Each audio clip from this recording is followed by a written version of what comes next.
Good evening, ladies and gentlemen, and welcome to Elizabethtown High School for tonight's 17th District Boys Soccer Championship ball game. Tonight's game has the 16-4 North Hardin Trojans taking on the 12-7 Elizabethtown Panthers. These two teams met twice during the regular season. On August 25th, eTown won 2-0, and then just a few weeks ago on September 22nd, eTown victorious 1-0 over the Trojans. This is a Hardin County Educational and Community Television student production. HCEC-TV is a division of Hardin County Schools. Live Channel 1 programming sponsored in part by Brandenburg Telecom, Physical Therapy Associates, eTownApartments.com, Waddell's Auto and Scrap Metal Recycling, eTown Exterminating, and West Point Bank. We're now going to turn it over to our PA announcer, Mr. Jeff Blair, for tonight's starting lineups. At this time, let's meet the starting lineups for both teams. First, with the visitors on the scoreboard, the North Hardin Trojans.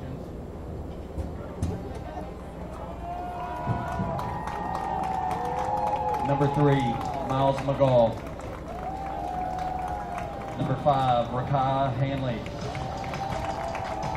Number 6, Phil Murrell. Number 10, AJ Muhammad. Number 11, Isaiah Parham. Number 12, Jabari Rashid. Number 14, Josh Byrne. Number 16, Braden Heron.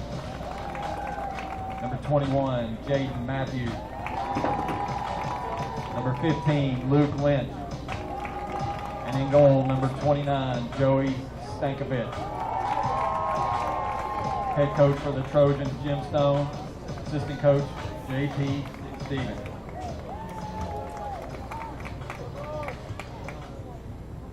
And now for your Elizabethtown Panthers.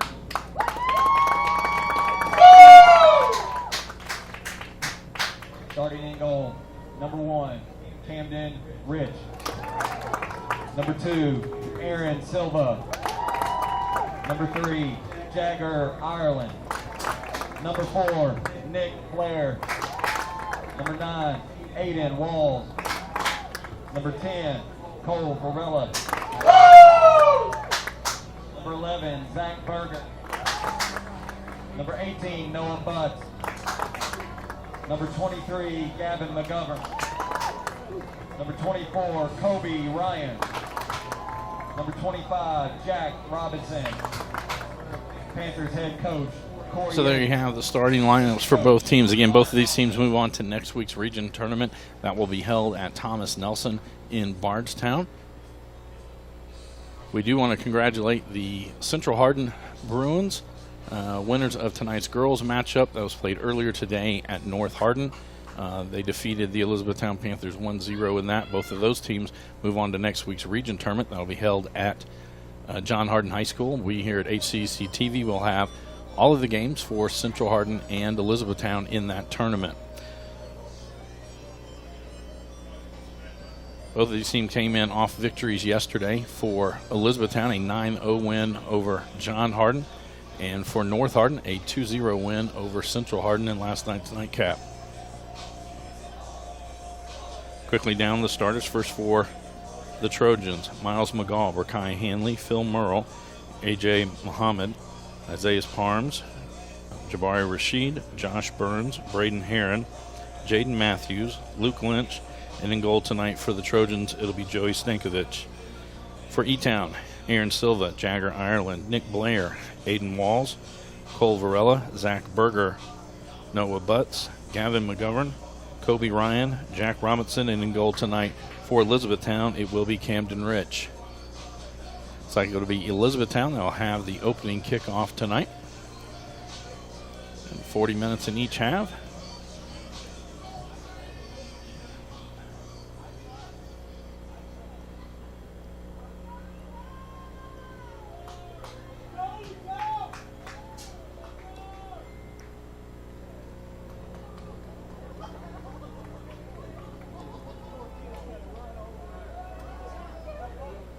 Officials making sure everybody's where they're supposed to be, making sure the keepers are ready. They're going to play it right back to Varela. He's going to send it down the right side. Ryan racing down there. Parms back there for North. Parms will head this one out, and it will be a throw-in for eTown. This one played toward the center. They're trying to get something. Silva now with it.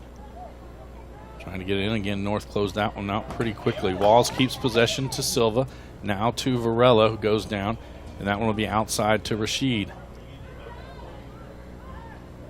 Ireland plays this one to McGovern. They'll send it back to Blair. He's going to send it around to Berger. Actually, it'll end up being Butts that gets it, who sends it back to Berger. On the far side, Robinson had it. North comes over. I think Merle there for the Trojans. That goes out. Throw in North Hart. Merle to throw this one in. Down the line. Town sends it back. Rashid again sends it the other way. Burns will play this one off his chest. Now he'll send it out towards the right. Ireland heads it right back towards the center of the field. Robinson high in the air to the outside. Now Varela with it. Trying to get it to Walls, running up on the left side. Lynch there. He'll send it down the line. And that will go out. Throw in North Hardin.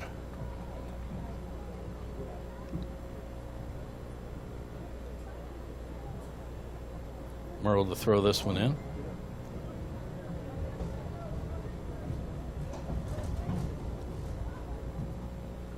That one headed back towards midfield. Varela there. Lynch got to him first. Now Merle will send it towards the center of the field. Racing down there is Handley, so he gets past Ireland. Able to get to it, keeps it in bounds. Chips it for, I believe that was Matthews. That'll get sent out. Throw in North Hardin. Parms to throw this one in.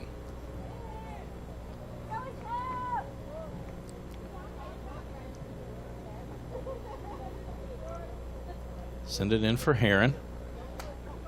Now Ryan gets it back for eTown to Varela. Send it back to Blair. Lynch now with it for North. He'll play it back to Burns.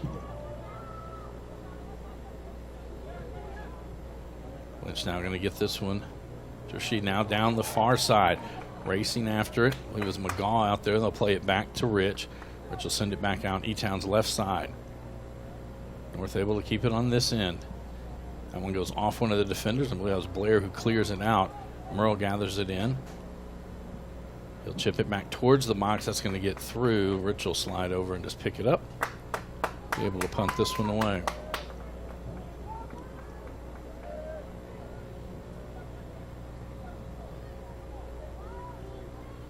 Rich will punt this one away. Come down near midfield. Headed forward. Now Lynch heads it back. Butts will send it forward, trying to get there. Muhammad plays it back for Merle. Merle going to send it down the center, trying to get it to McGaw. Blair there. He'll send it out eTown's right. Ryan comes over to get this one. Varela now going to chip it down to the corner for Silva. Parms back there for North Hardin. Ball played around, back out. Rashid will get to this one. Send it up. McGaw there as Robinson was on him. Sorry, that was Butts. Handley high in the air. Berger heads that one. Ryan going to lay it off for Silva. Back to Ireland. Sends it back to Blair.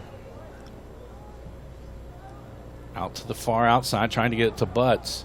McGaw able to get there. It goes out, though. It'll be a throw-in for the Panthers.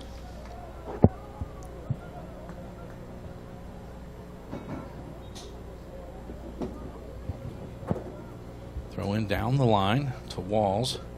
This one comes back out to Rashid. He'll play it forward to Matthews. Matthews closed out on by McGovern.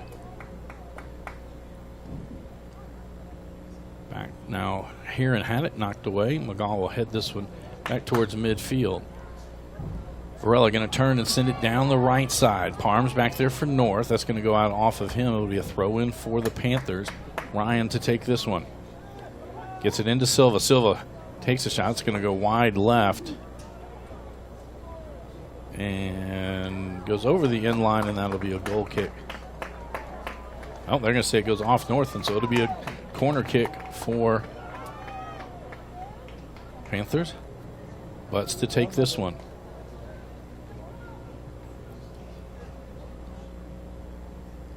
Those players about 10 yards out. This one hooked out, goes off of Lynch, and that will be a goal kick. They're going to say it never was in play. Wasn't able to hook it enough. Stankovic to take this goal kick.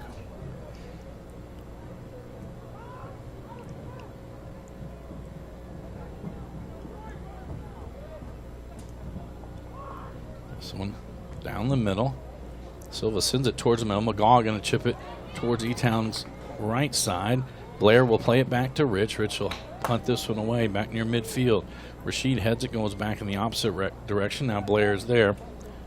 Blair trying to get it to Ryan. Trying to go outside to Ireland. That'll go out. Throw in Trojans.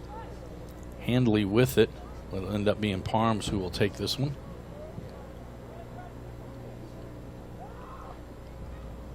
He'll send it into Burns. Burns going to send it to the right side for the Trojans. That one headed back out. I believe that was Berger who got to that one. This one come up, trying to get it to Varela. Lynch there for the Trojans. Plays it back to the middle. Matthews heads it. It's right on the foot and then cleared away by Ireland. That goes off the Trojans. Throw in Panthers. Butts comes up to throw this one in.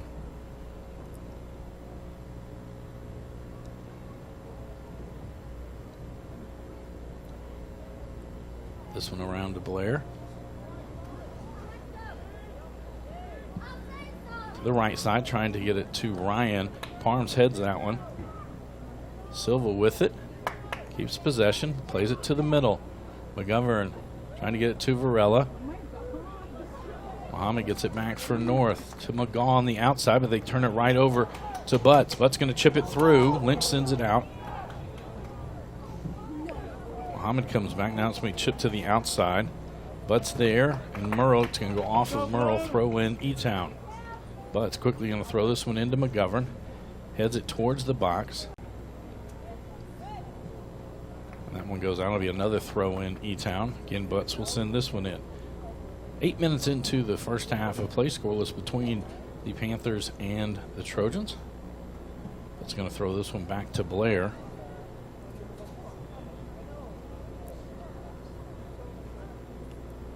To Varela, outside for Butts. Butts now going to send it into the box at the top. Jack Robinson there. This one will come over to Ryan, who takes the shot.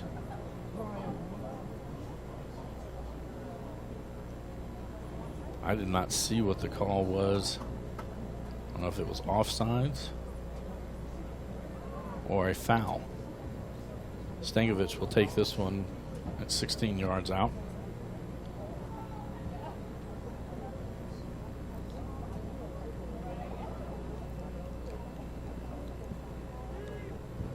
So down the field, eTown keeps it. Silva with this one to Varela, right back to Silva. He's going to send this one through, puts it on the foot of Walls, bounce it to the outside. Parms there. Parms going to head it. Ryan comes down for eTown. Straight up in the air. Parms heads it. And then I believe that was Murrow who will send it out, and it'll be a corner kick for the Panthers. Noah Butts comes from across the field to take this one.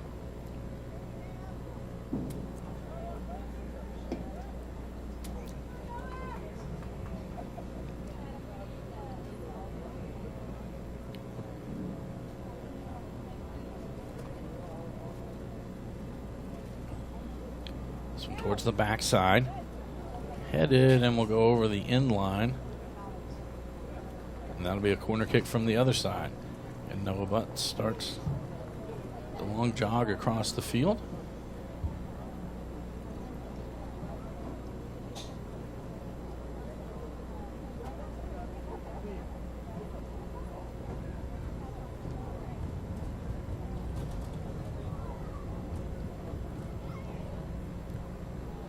So when we sent towards the back as well, that one headed out. It goes right to Walls, who heads it. Now Murrow will head it the other way. Robinson tried to clear it, Now Heron with it. He's going to take it towards the right side. Ryan there for eTown. Loses that one. Merle back to Heron, and Ryan gets it back for the Panthers.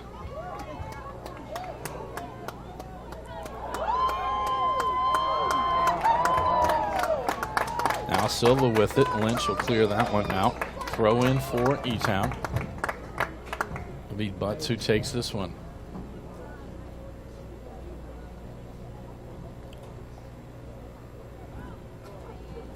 We're going to send this one across to Ireland.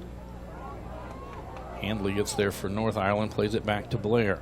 Outside now to Silva. Tries to go to the middle. Matthews there for North. Gets this one. He'll send it to the outside for Handley. And he has to stop it before it gets out. Now he's going to send one into the box. Berger racing back is past him. Rich there to grab it out of the air before McGaw could get to it.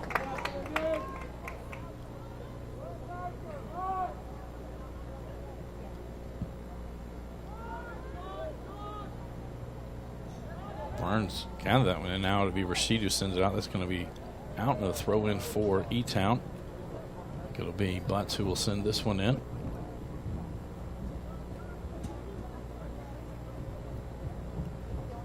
Back to Blair. They're going to send it towards the corner. Ryan racing down there. Parm's on him. Parms plays it out, and it'll be a throw in for the Panthers. Ryan quickly into Ireland. Chipped it forward, trying to get it to Silva. Burns is going to let it go out, and it will be a goal kick for the Trojans.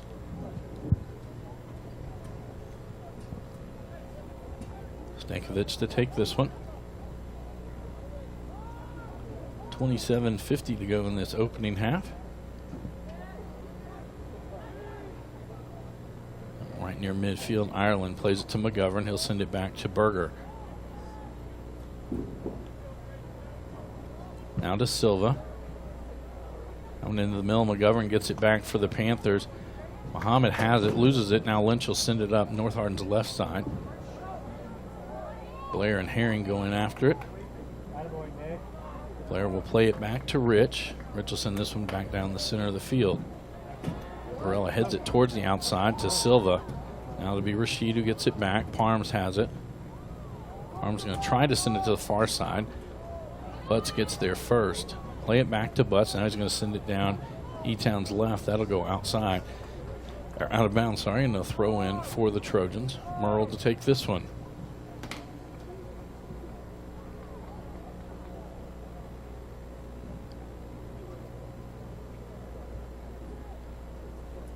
Possession going back and forth between the two. It's going to go down. Berger will get there first for eTown. He'll just play it back to Rich. Rich will play it back outside. This one will go down the left side. Trying to get it through. Lynch sends it back, but he gets right to Robinson. Now he'll give it over to Silva. Silva stops, going to reverse field. Matthews gets it from him. Now Rashid with it. Back for Muhammad. Back to Rashid. And he'll send it outside for Parms. Parms back to Rashid. Down the middle, trying to get to Heron. Zach Berger there, kicks it away. Now Walls with it. Robinson to Varela, sends it up, and Burns there, still send it back the other direction. Ireland just going to escort it out before Handley can get there. Throw in eTown. Ireland quickly in to Blair.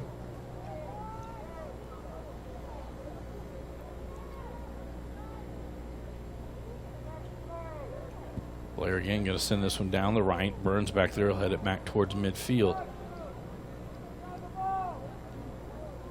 Matthews now with it. Blair comes up, gets it back for the Panthers to Silva. And Rashid gets it right back. Somebody sent to the corner. Berger comes over. He'll clean that one outside. Throw in for the Trojans. Handley to take this one. And now he'll leave it off for Parms to take.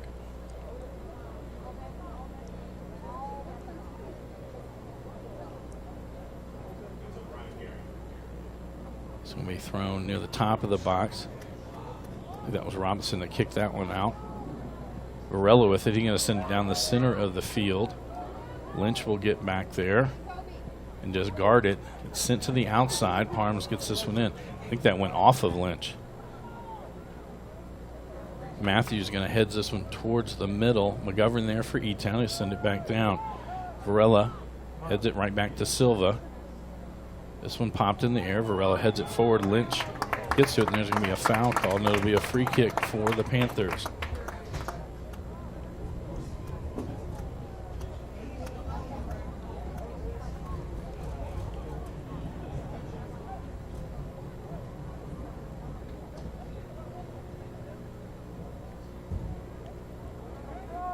Varela to take this one. Most of the players lined up about 10 yards out. Chipped forward, off the, and in! A header.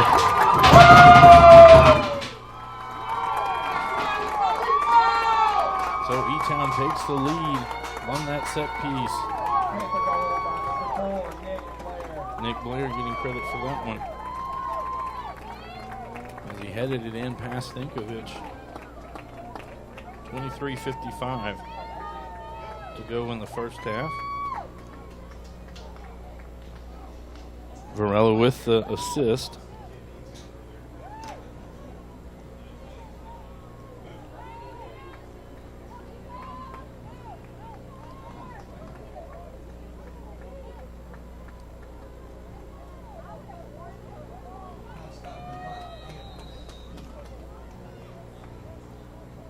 Rashid back to Burns. Now back to Rashid.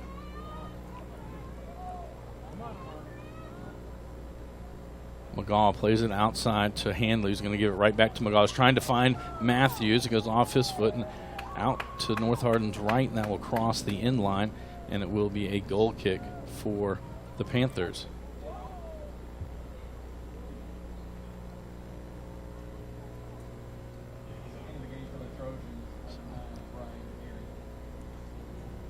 So Rich will take this goal kick. Gets an outside to Berger. Now Blair. They're down the right side, sending it for Ryan. Parms chasing after. And that's Ryan kept it in. And a foul called on eTown, and it'll be a North Hardin free kick. Stankovic to take this one.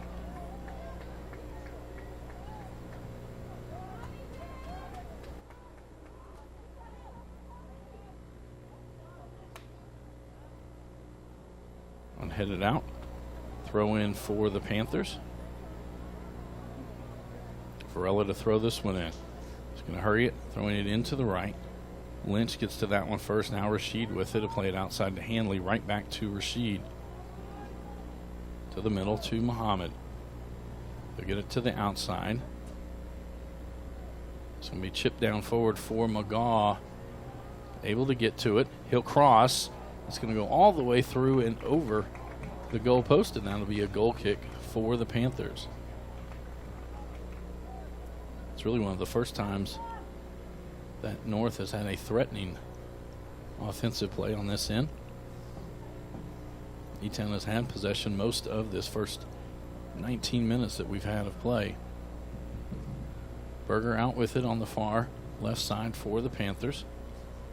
To Walls. At midfield, Lynch sends it back the other way. Gearing with it. Played through. Robinson sends it back the other way. Burns gets to this one. To Handley. Now Matthews with it. They'll play it back to Parms. Parms will lay this one back to Burns. Right back to Parms. That'll be sent forward, trying to get it to Varela. Lynch back there. He's going to send it out. Merle able to keep it in. That goes off eTown. It'll be a throw in for the Trojans. Merle quickly to throw this one in. He traveled too far down the line. Have to go back and throw it in.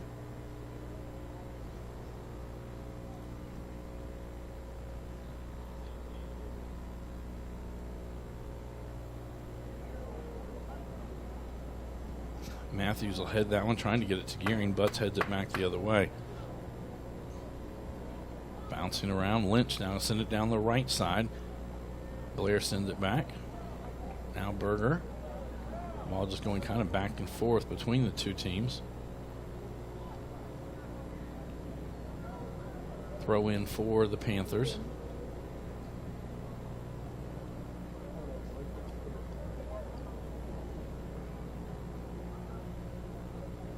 That one goes out off eTown. North Hardin with a throw in. Merle will send this one in. We're midway through this championship ball game, first half. eTown on top, 1-0. Just about 4 minutes ago, Nick Blair scored the only goal for both teams. Back near midfield, back and forth. Hanley now with it near the middle of the field, trying to get it through. Blair gets to that one. He'll send it out eTown's left to Varela. Merle gets back there. Lynch and Burns in the middle of the field for the Trojans. He's going to cross this one. Burns heads it back. Robinson will get to it first for the Panthers. He'll play it back to Berger. Around to Blair. Outside for Ireland. She pushes that one forward. McGaw trying to get to it. It'll get to Blair. Blair turns and sends it back down eTown's right. Ryan sends it back towards the middle. Parms kicks it high in the air. McGovern will head that one right to the foot of Silva. He's going to send it forward. Walls with it. They're going to call offsides on eTown. Free kick for North.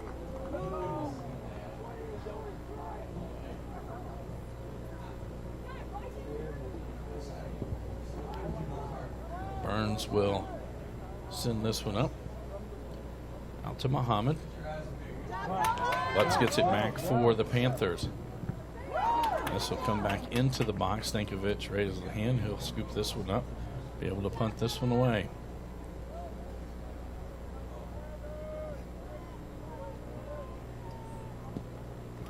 So down North Hardin's left side. Governor Rashid right up in the air. And they'll kick it up in the air. McGovern heads it forward, trying to get it to Varela. Gets it to Robinson. Poke it forward. Burns heads it back, but right to Varela. Varela going to chip it forward, and we have a foul. And it will be a free kick for North.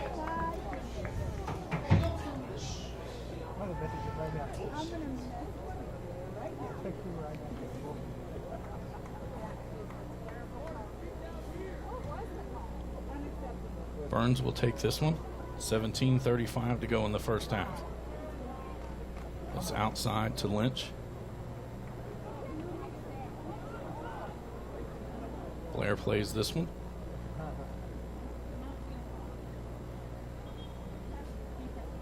Gonna go out, throw in for North. Subs on both sides.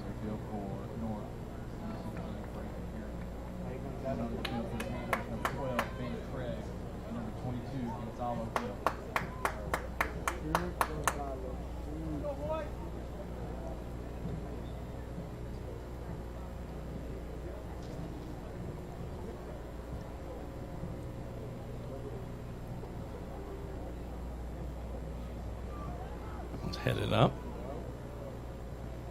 Blair sends it back. Rashid gets to this one.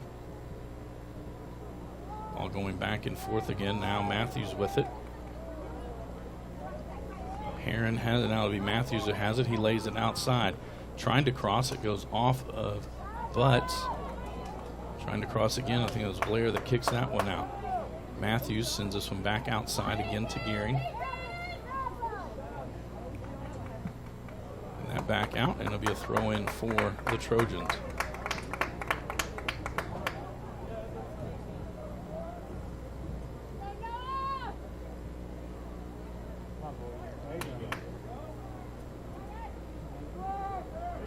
Silva now with it, plays this one forward. Muhammad comes over, get it back for the Trojans, kicks to the outside.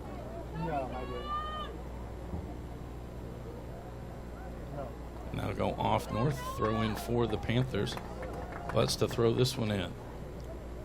Throws it down the line, trying to get it to Varela. That goes out. It'll be another throw in for the Panthers. Quick throw in down to the corner. Ryan chasing after this one. Lynch there for North, and he'll guard the ball off until it goes over the end line. I'm going to say there was a foul. Instead of a goal kick, it'll be a free kick for the Trojans.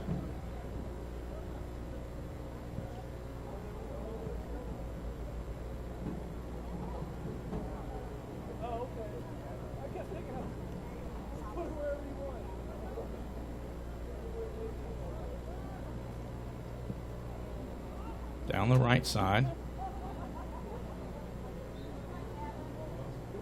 I believe a foul was called. This will be a free kick for the Trojans. Quickly set it down and send it across to Burns.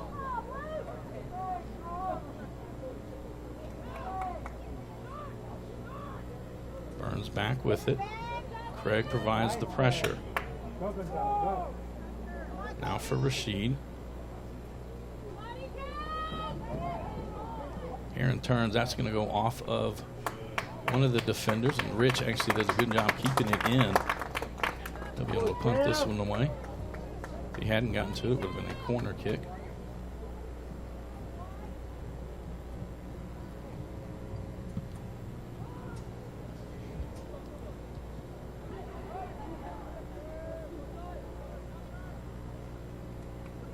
This one headed around both teams. Now Blair will send it back to the other end.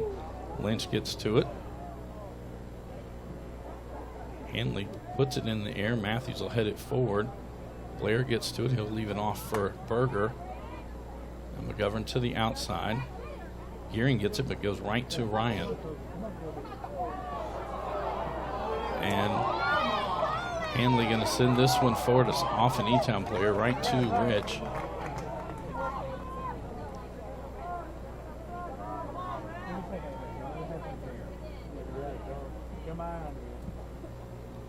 Only down the middle of the field.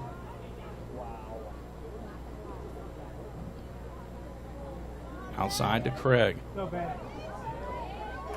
Gets it up to Ryan. Merle comes over and Burns will send it back near midfield. McGovern gets to it first. Not able to get much on it. That'll be sent out by eTown. Throw in for the Trojans. Merle to throw this one in. Just gone under 13 minutes to go in the first half. Again, eTown on top 1-0. It's a header by Nick Blair from Cole Varela on a free kick. The only goal of the night.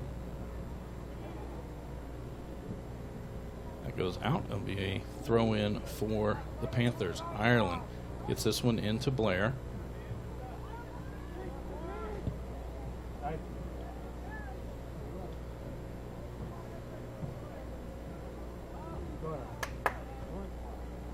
Farm sends that one back up the field. McGovern gets it. He'll get it outside to Butts. Butts going to play this one back to Berger. Foul there. It'll be a free kick for the Panthers. Varela will take this one.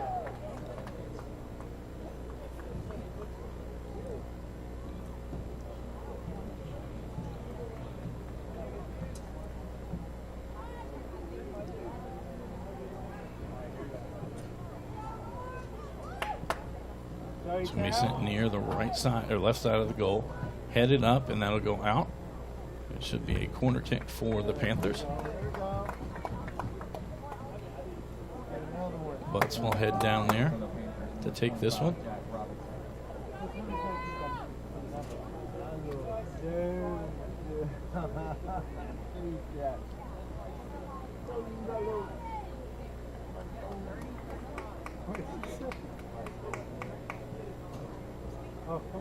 Into the mix, bounces out.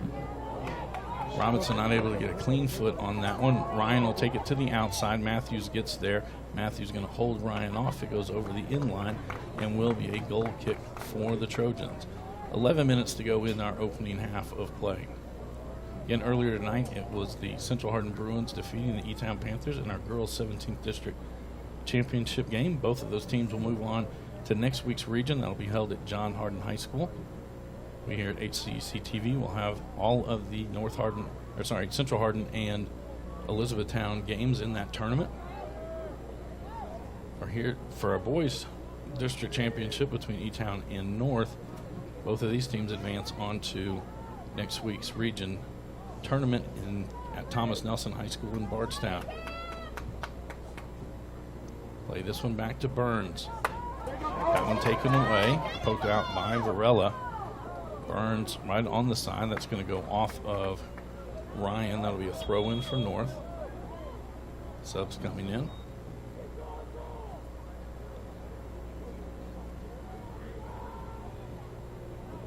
Hey, let's go, Barnes will send this one in. Starting to the game for North for 3 miles and all.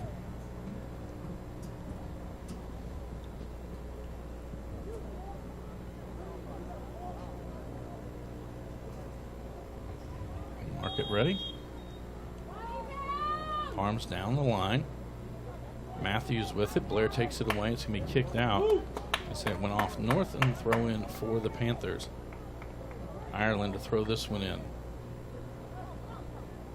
Rashid right near midfield gets to it. Gets it back for Merle. And Silva now with it. Lynch comes off of his man. Gets to the ball. Doesn't get possession really. Sent back in. Now Parms will send it out near midfield to North Hardin's right. Butts lets it go out, and it'll be a throw in for the Panthers. Butts gets this one into Silva. Right back to Butts. Now McGovern going to play it back to Berger. Around to Blair. This one down the right side, right to Burns. He'll head it back towards midfield. Heron with it, but it'll be Blair that'll gather that in. Sends it back to Rich. And he will just play it from there to McGovern. Back to Blair. Outside for Berger. We headed back now. It's McGaw not able to get it in. Merle with it. He'll kick it up North's right side. Heron over there for it. Butts gets back for eTown. In Heron with it. Now McGovern there. That'll be a foul and a free kick for the Panthers.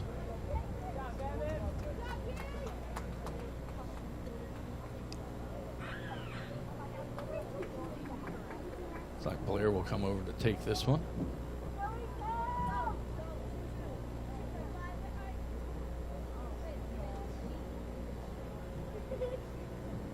He'll get it to Berger. Berger will send it across the Butts. To Ireland. Right back to Butts. Now Berger with it. Tries to play it. It's going to be played towards the middle to Silva. Silva going to knock it up in the air for Varela on the left side. Merle got to it. Out to Rashid. Now McGaw has it on the far side. eTown gets it right back. And a foul called on North, and that'll be a free kick for the Panthers. Varela will take this one.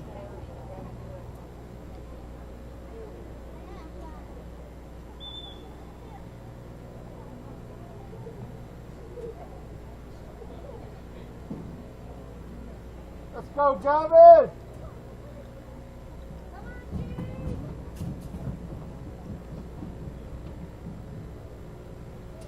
Let's go, Noah! Most of the players gathered up about 20 yards from the goal. Now everybody starts moving towards it. Varela going to send this one about 6 yards out. That'll be headed high in the air. Robinson had it, but not able to get a good foot on it. It'll be sent down the field. Ireland will track this one down. Send it across to Berger. Matthews with it near midfield. He's going to try to slip it through. Gets it to Heron. Rich comes out. Ball gets past him. Ireland does a good job. Commits off of an eTown player and in. And we are tied up. And I don't know who you give that one to. The last North Hardin player to touch it, I believe, was Heron.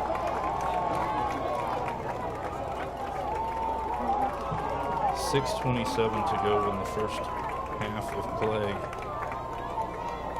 And North Hardin ties it up 1-1. This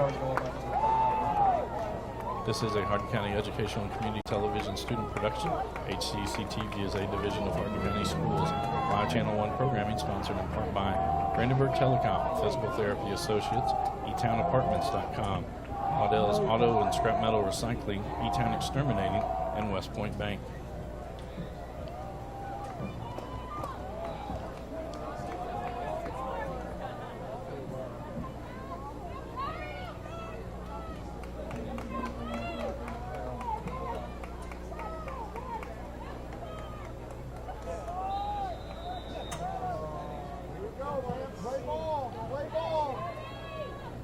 This one down, Ryan there, Parms there for North. It'll go off Parms. Throw in for the Panthers.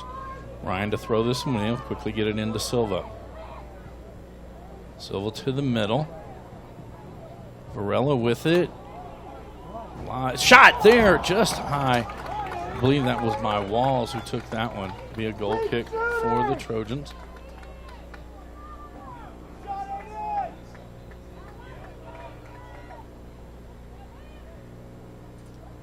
Stankovic to take this one.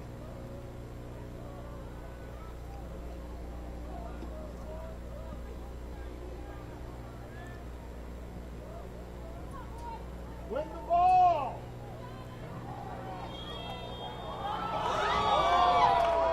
I did not see that foul on eTown. It'll be a free kick for North.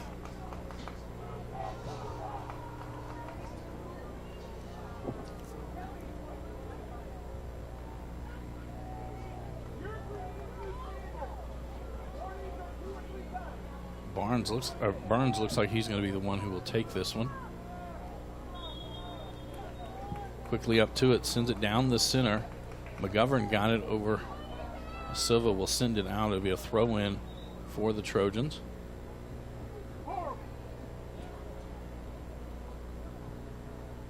Parms will send this one in.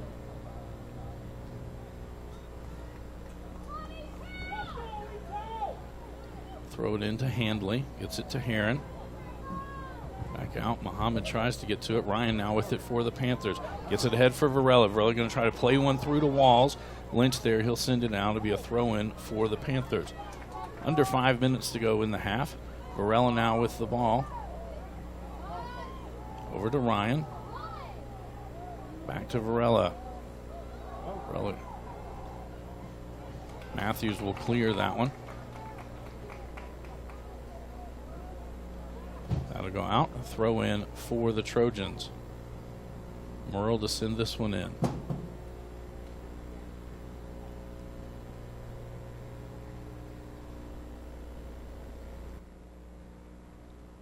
That'll go out off eTown. It looked like, okay, it will go off of North. That's who it looked like it was off of. Butts to throw this one in.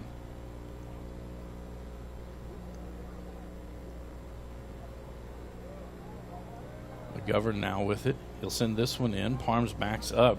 Ryan there for eTown. Ryan off his left foot shot. It had gone off a little bit of Parms. Wasn't as fast as it looked like he had kicked it, and Stankovic able to pick it up. Stankovic will punt this one away.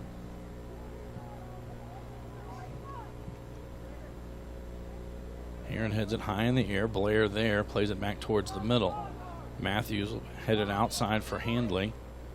Again, Blair will send this one down eTown's right side. They'll take a couple hops and go out. It'll be a throw in North. Parms to send this one in.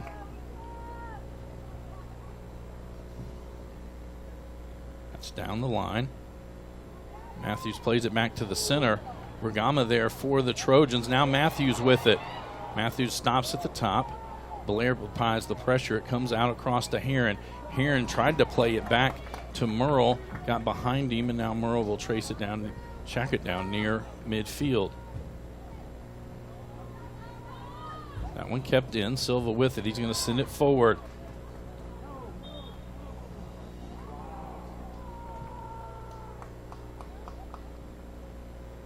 They're going to say it went out. It'll be a throw in for the Trojans. Merle to throw this one in.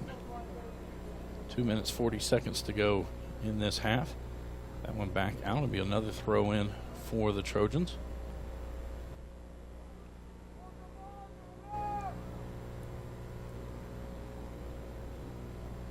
That goes off the Trojans, and it'll be a throw in for the Panthers.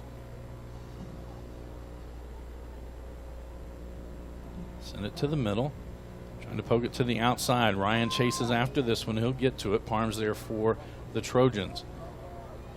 Ryan splits to the two defenders, trying to take it back inside. Burns will come out with it from North.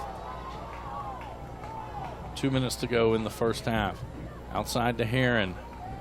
Heron slows up and let the offense get by him. Matthews, one touch for Burns coming out. Here comes Rich sliding. Rich gets the save. The shot from Handley. It's in. And it is a goal. As off the rebound save from Camden Rich, Rakai Handley puts it in the back of the net. With 1:48 to go in the first half of play.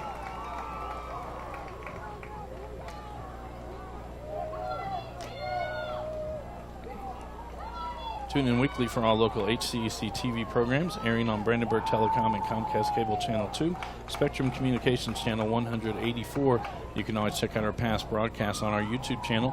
Just search HCEC-TV, subscribe to our channel, and get all your local community sports and events. Ireland now with it on the outside. He'll play it back to Blair. He'll send it up to Butts right near midfield. Back to Berger. I'll send it down the middle. Muhammad will send that back. Heron gets it. 1:27 to go in the half. Outside to Handley. And they're going to send it up the left side. Heron gets there right at the top. It's close to a handball. Handley going to send this one out to North Hardin's right. That will go over the end line and will be a goal kick for the Panthers.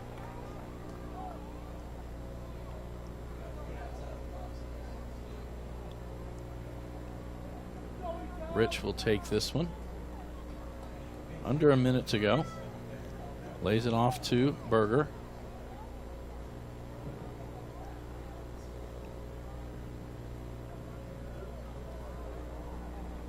McGovern with it. He'll get it to Silva. Silva will send it to the outside for Ireland. 40 seconds to go. Ireland still carrying it. Now he'll get it upfield to Ryan. Ryan crosses. It's going to go off of Lynch. Parms gets it out, but it'll be eTown's retaining possession. Lay it back. McGovern gets to it. 27 seconds to go. Now Silva. That one poked away by Matthews. Blair will come up to it. Send it to the right. Gets it to Ryan. Ryan plays it back to the inside. He's going to try to get it to Varela. Burns there for the Trojans. And he kicks this one out, and it'll be a throw in. eTown quickly throwing it, trying to get it to Ryan. And that went out. That'll be a corner kick for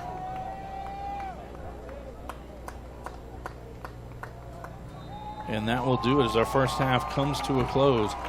North Hardin leads 2-1 over Elizabethtown.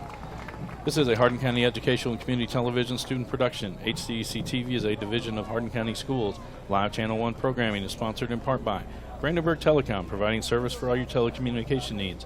Physical Therapy Associates, more personal attention for more effective results, with locations in Elizabethtown, Hodgenville, Radcliffe, and South Louisville. Online at physicaltherapyky.com. eTownApartments.com by Mark Ayers Construction. Take a virtual tour today at eTownApartments.com. For those serving our country in the military, discount is available. eTown Apartments is a family-owned and operated management service with over 30 years of combined experience. Waddell's Auto and Scrap Metal Recycling, a family-owned business with competitive prices, pickup service, and a friendly staff available for all your recycling needs. Located in Elizabethtown on 31W, just south of exit 91 off Interstate 65. Call 270-982-7206 to talk to someone about scrapping metal and recycling. eTown Exterminating is a locally owned and family-run pest control company and has been serving Hardin, Meade, Grayson, and Nelson counties and the surrounding areas of Kentucky since 1976. Whatever your pest control issues are, termites, spiders, crickets, general pests, even moles, their team has the knowledge, skill, and training to safely and effectively eliminate the problem. Call 270-737-6900 or go online at mugabug.com. And West Point Bank, with 5 offices located in Elizabethtown, Radcliffe, Upton, Glendale, and West Point. Let us help make life simpler. Hometown banking made simple. Online at westpointbank.com. We'll be back after this short timeout with second half action. The ultimate Wi-Fi experience is finally here. BBTEL Blast Wi-Fi from Brandenburg Telecom. With new Wi-Fi 6 compatibility and an app that puts you in control of your home network, get ultimate power and performance to every corner of your home. Set up and connect devices, pause Wi-Fi, and customize parental controls all from our BBTEL Blast Wi-Fi app. It's the ultimate Wi-Fi experience, and it's a blast. Ditch your old wireless router and switch to BBTEL Blast Wi-Fi today.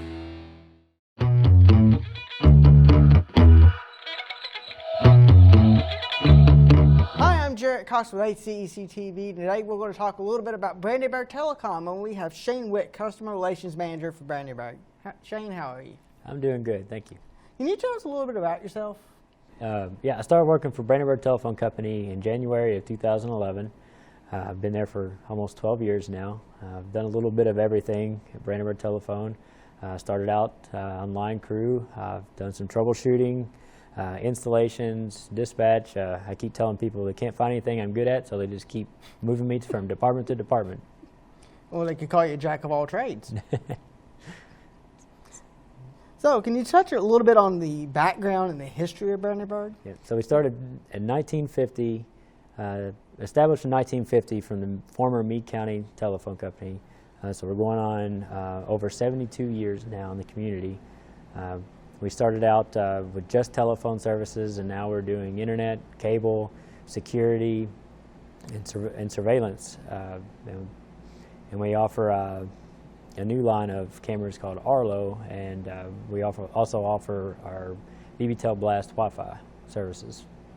You know, I know that BBTEL Blast, there's so many exciting things about this service. Can you touch a little bit more on that? Sure. Yep. So for the past year now, we've been deploying our BBTEL Blast Wi-Fi, and what that has really done for our customers is it put them in control of their Wi-Fi. So there's a lot of features like parental controls, setting schedules of when their kids can be on the internet, setting up new networks without having to call in. Of course, we're always welcome our customers to call us, but now we have an option for customers who like to take care of those things on their own.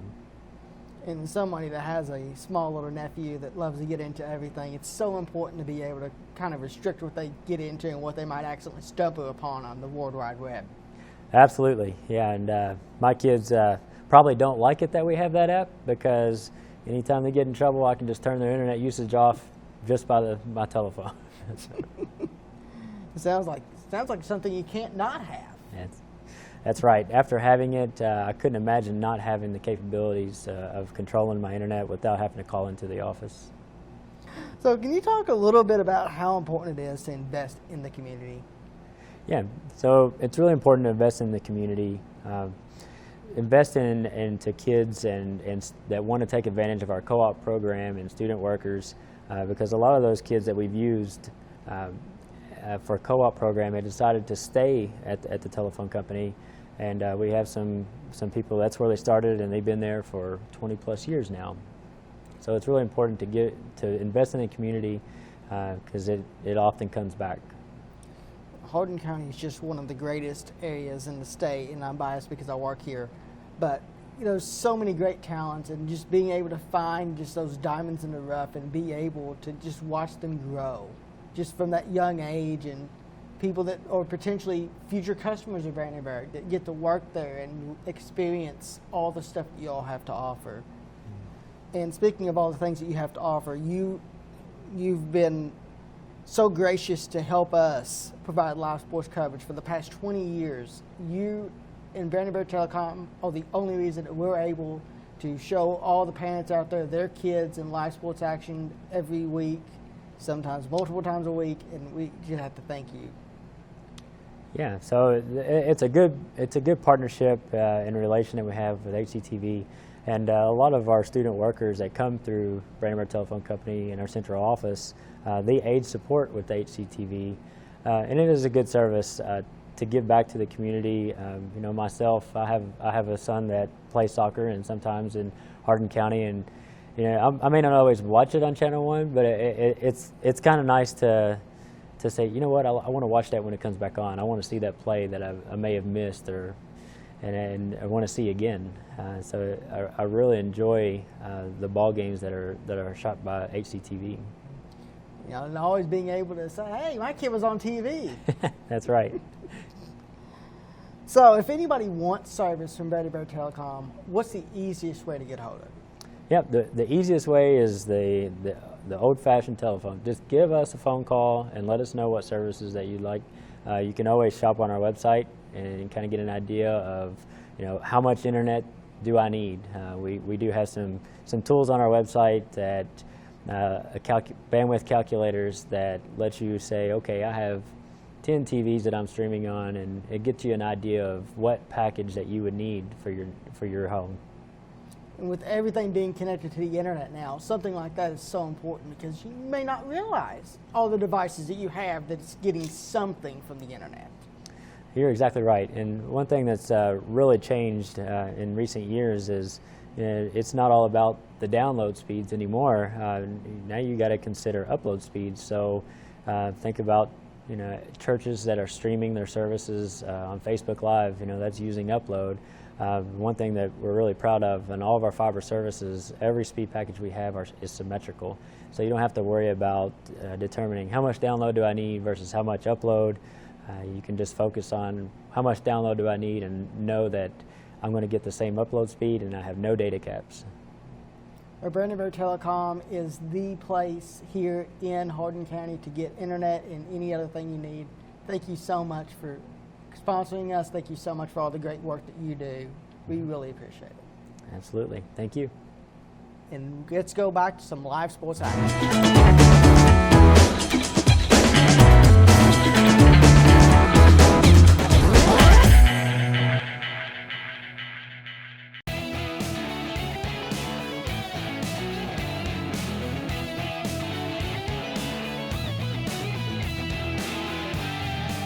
Well, I'm Jarrett Cox with HCEC-TV, and today we're very happy to have Kobe Gibson from Waddell's Auto Scrap Metal Recycling. How are you doing? Thanks for having us. Doing good. Can you tell me a little bit about your business? Yeah, we're here in eTown on 311 Steel Drive. We've been family owned and operated for 53 years. We provide all types of recycling for people, everything from washers, dryers, to cars, bulldozers, semi-trucks. Pretty much if it's metal, we can take it. So. You know, when I come up on the Kentucky Parkway on my way to work, I see a billboard for Waddell's with several lovely kids on it. Are they yours? Yeah, the two girls are mine, and the boys are my nephews, so they were a good model for the billboard. I mean, it definitely shows that you're family owned and operated. Yeah, family owned and operated, and we all live here in Hardin County, and that's kind of like we like to put money back in the community and do stuff like that. So. And we really thank you for supporting HCEC-TV. So what are some of the more unconventional things that you scrap? Some of the larger stuff, you know, that some people won't take. There's some yards that will not take. You know, they don't have a way to handle bulldozers, unload bulldozers. We do industrial accounts, so we've got a roll-off service. We can set roll-off boxes to haul away the metal, but we can do anything from, you know, something like I said, as small as a washer to we've picked up 60,000-pound pieces of scrap before for these factories here in town. And we like eTown, but we will go anywhere. You know, we've got accounts in Louisville, Western Kentucky, and stuff like that. So, and we also offer, like I said, low boy service. Pretty much anything you've got, we can get it picked up for you. You know, and that's so important because Kentucky is such a vast state, and having a family-owned and operated business that'll come and scrap your stuff is just so important. Yeah, it makes it nice. There's a lot of people like that have broken down vehicles that just don't have a way to get them to us. We've got a rollback for that. So all they got to do is call the office, and for a small fee, we'll go pick it up, and they'll get paid for it and make some money for it, make it real easy for them. So one thing I didn't know that you all did is you sell parts from vehicles. Yep. So we keep, it rotates the cars. You know, we'll rotate them in and out when they get parted out too much.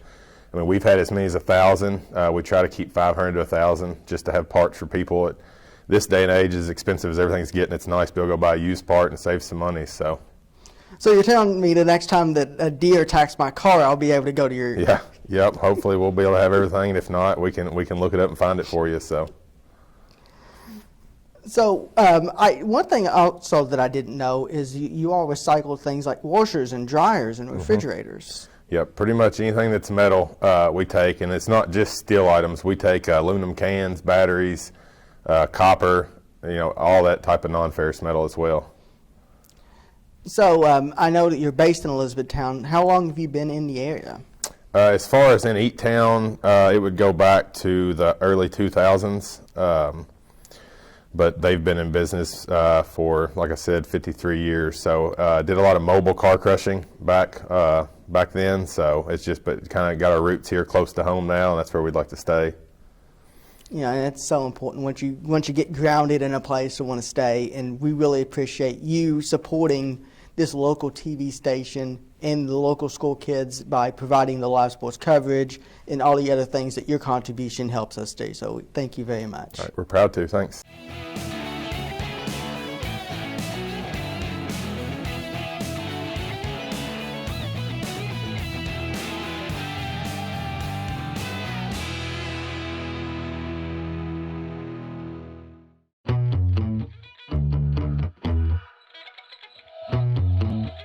Hello, I'm Regina Ryan, and I'm the Director of Hardin County Educational and Community Television.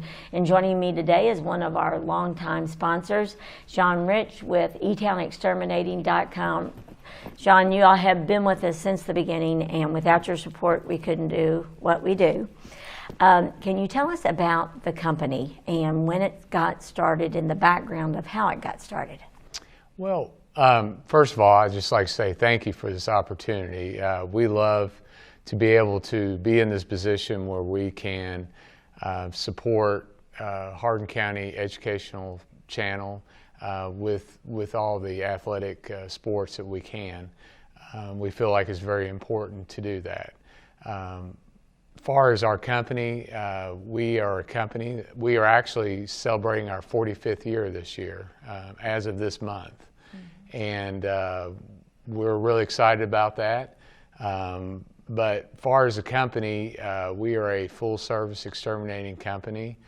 We take care of termites, general pest control. We take care of from bed bugs to spiders to, like I said, termites to mice, whatever pest control that you need. And how many employees do you have? Currently, we have around 36 employees. For those who haven't used your company before, what should they expect? Well, we do, as far as general pest control, we do a monthly service, and we will come to your house and service the house, but we do a lot of exterior service, but we also go on the inside of the house. Your services are available for both taking care of what happens inside your home and outside your home.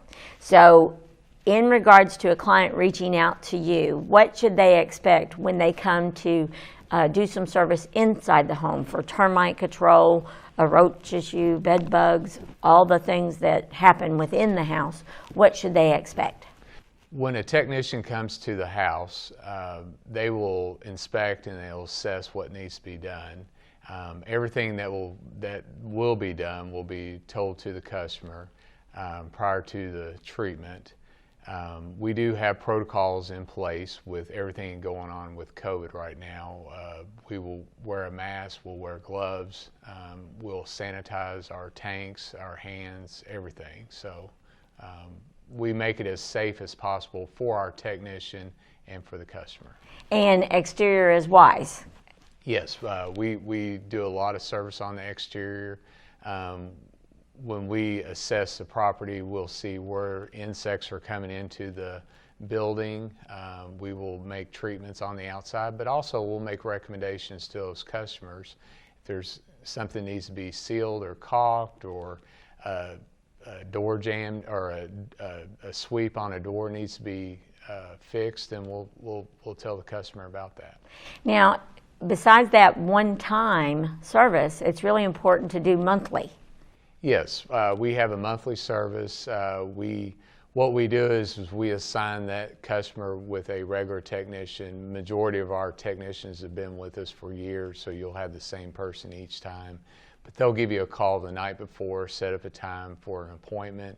They'll come out, they'll service. If you have any problems in between services, all you have to do is give our office a call, or we give the customer's direct line to their technician. They can call them, they'll come back out and they'll take care of it with no extra charge. Now, I know you're located in Hardin County, but where else do you service? Well, we service all the surrounding counties, Meade, Nelson, Breck, Taylor, LaRue.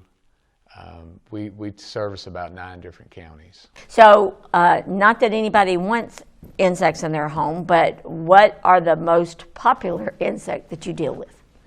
We deal with, on a regular basis, spiders, ants, cockroaches, bed bugs, and mice. Oh gosh, and then we have a lot of seasonal insects. Ants during the summer, we have a lot more because of the rain, and then during the spring or during the fall time of the year, we get a lot of calls like on crickets in houses. During the winter, we get a lot of calls for spiders and also for mice or rodents. And so, and you can help out with any of those types of insects and things. Yes, with doing general maintenance, we can get it where you're not seeing anything. Okay. I'm assuming annually there might be rise and falls of little critters or insects that might be a little bit more aggressive than before. Is that something that's common year to year? Yes, I mean, we usually have one insect that will pop out each year, but generally right now that we have had probably more of an uptick right now are bed bugs, and we can take care of them, but it's a lot of prep work for the customers and for us. I was going to say, anytime you get an infestation, it does take a little bit of time, correct? Yes, one treatment for a heavy infestation will not take care of it. Right. You were an athlete in high school. What sports did you participate in? I played basketball, I ran cross country, and ran track. And your children, I know that they've also been very active. Yes, I had a daughter that graduated in Elizabethtown in 2016. She was a swimmer. A daughter that graduated in 2019. She was a soccer player, and I have a son right now that's a junior at eTown. He's playing basketball and soccer. Wonderful, and want to congratulate your oldest daughter is a nurse. She's on the front lines. Yes, she just graduated from University of Kentucky this past spring. She accepted a position at Vanderbilt University Hospital, and so she's down there right now working there at Vanderbilt. I was going to say on the front lines, those first responders. Yes, we're very proud of her. She's taken on a task, and we're glad that she's in that position right now. Yeah, and it means so much to those that she's taking care of, and so that's phenomenal. Your middle daughter is going to become the next generation of eTown exterminators. Yes, my daughter Abby, last year she told us that she wanted to come back into the company, and so this year she's been working this summer, working with a lot of my supervisors, learning how to sell. She's been working with me a lot on the management side of it and financial, and we're going to bring her up into the company, and so we're really excited about that. I was going to say, it must have been a proud moment when she said she wanted to continue in that role. Yes, and I always said that Abby was my dad made over. So it's exciting to see her to, when I came up into the company, my dad always said that I was going to bring it up to the next level. Now I look at Abby, and I believe she's going to bring it up to the next level for me.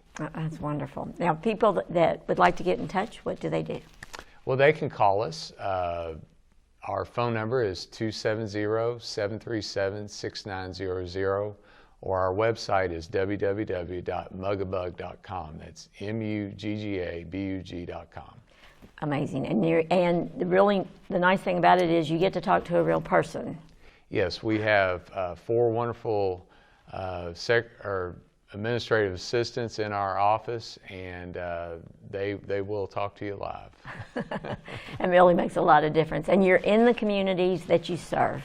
You really give back to that community. And why is that important to you?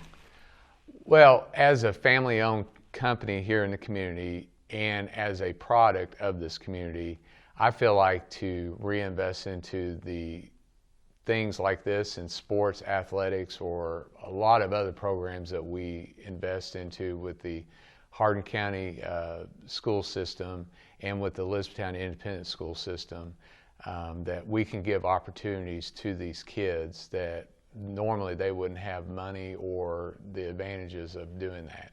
And as an athlete, I always look at giving back to these type of programs, because not only are they competing, but they're generating friends and longtime friends for years to come, and that's what's more important than anything is getting these bonds. And I look back, I still have great friends that I played basketball with, or I ran cross country or track with, and they're probably some of my closest friends. So that's the reason. That's the big reason why I like giving back to these programs. Just give them opportunities to be part of something.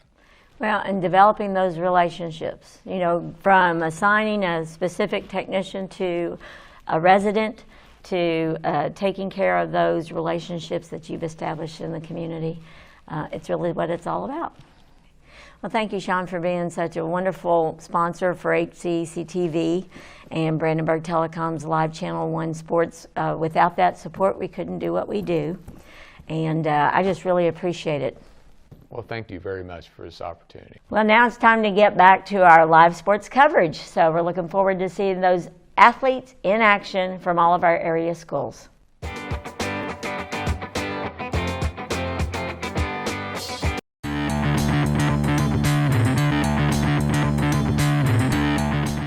Hello, I'm Gina Ryan, Director of Hardin County Educational and Community Television, and today we are talking with one of our longtime sponsors, Mark Harris Construction. He has been with us from the very beginning, his organization, and through the years it's with apartments and renovations and real estate, of course. And now we are joined by Regina Johnson, who is the property management for two of the items that we're promoting with Mark Harris Construction.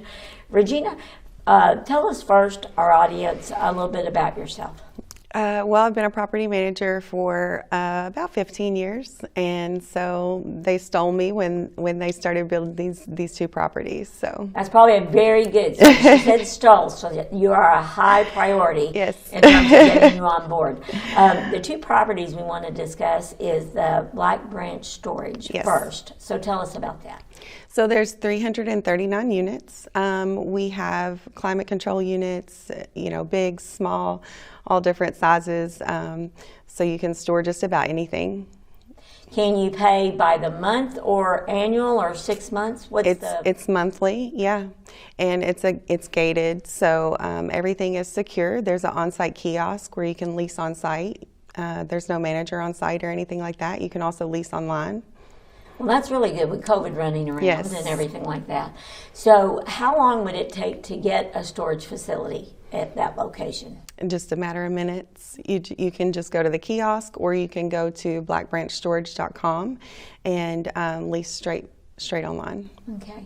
And are those, I'm assuming that those fill up relatively quickly. A lot of people are needing those. Yes. So for those that may not be familiar with what goes into storage units, what are some of those items that people might put in storage? Most people, they store, if they're moving from if they sold a home and getting a new one, they'll just use it for a few months, to store their household items. A lot of people store things that are just in their garage that they need to get out of the way. We have some who store old cars. And I mean, just about anything. So I was going to say, it becomes, like you said, a perfect storage place. Yes. And rates are in the range, are in a comfortable range? Yes, they're very competitive. Okay, wonderful. For sure. And then another exciting part of Mark Harris Construction and Organization is the Winding Springs Apartments. Yes. Now, tell us where those are located.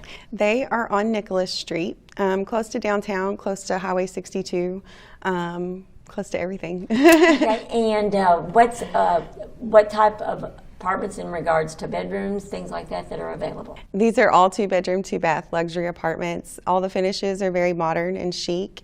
It's going to be a gated community. We're very excited about it. We have one building open so far, and our next building will be open sometime in October. Well, and if you've been down Highway 62 and you look over that area, they look amazing. Yes, they're gorgeous. Yeah. And what types of amenities are available for those that will be living there? We have a clubhouse. It's a huge clubhouse. We have one side for the office and one side for just the residents, tailored to our residents. We have a pool, and it's going to be gated, so we're going to be the only gated community in town. We're going to have a dog park, several other amenities. That sounds fun. Now, are they fully furnished, or can individuals make them their own? Both. We can have furnished apartments. We do a lot of corporate apartments for local places here in town. And then you can, of course, bring your own stuff. Great. And how do people get additional information about leasing those apartments? So you can go to windingspringseTown.com. Or you can call 270-766-1155. And is that process, does it take very long to do? No, not at all. I'm very quick at responding. And are they monthly or biannual? The yearly? typical lease is a year. We will do shorter term leases, especially with corporate apartments. Oh, so there are corporate apartments? Yes. Okay, so what might be that added incentive for a corporate apartment? It's cheaper than a hotel. And you have more room. You have a kitchen, it's like home. As I mentioned at the beginning, Mark Harris has been one of our very beginning sponsors, committed to what we do with HCEC-TV. And without that investment, we would not be able to carry the live local high school sports that we do. Right. And we do close to 80 a year.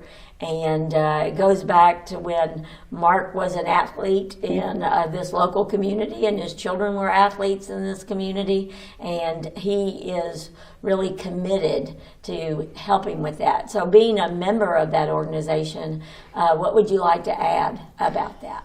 Well, I think that the owners, they're locally owned. They've been in this community for a very long time. They're committed to the community. They're committed to the surroundings, and they love to give back. Well, Mark Harris Construction is definitely the embodiment of being active and involved in your community and supporting those around you. And we always appreciate all of those supporters and our sponsors. And again, without them, we couldn't do what we do. Absolutely. So, Regina, for our audience, just to remind them again, and if you didn't catch that, it's Regina and Gina. The Regina and Gina show today. How can people get in touch with you as property manager? The best way is probably by phone, 270-766-1155, or email. It's regina@windingspringseTown.com. Okay, thank you, and wish you all a great leasing season, and also in filling up all those storage facilities and everything. Yes, for sure. So thank you for joining us, Regina.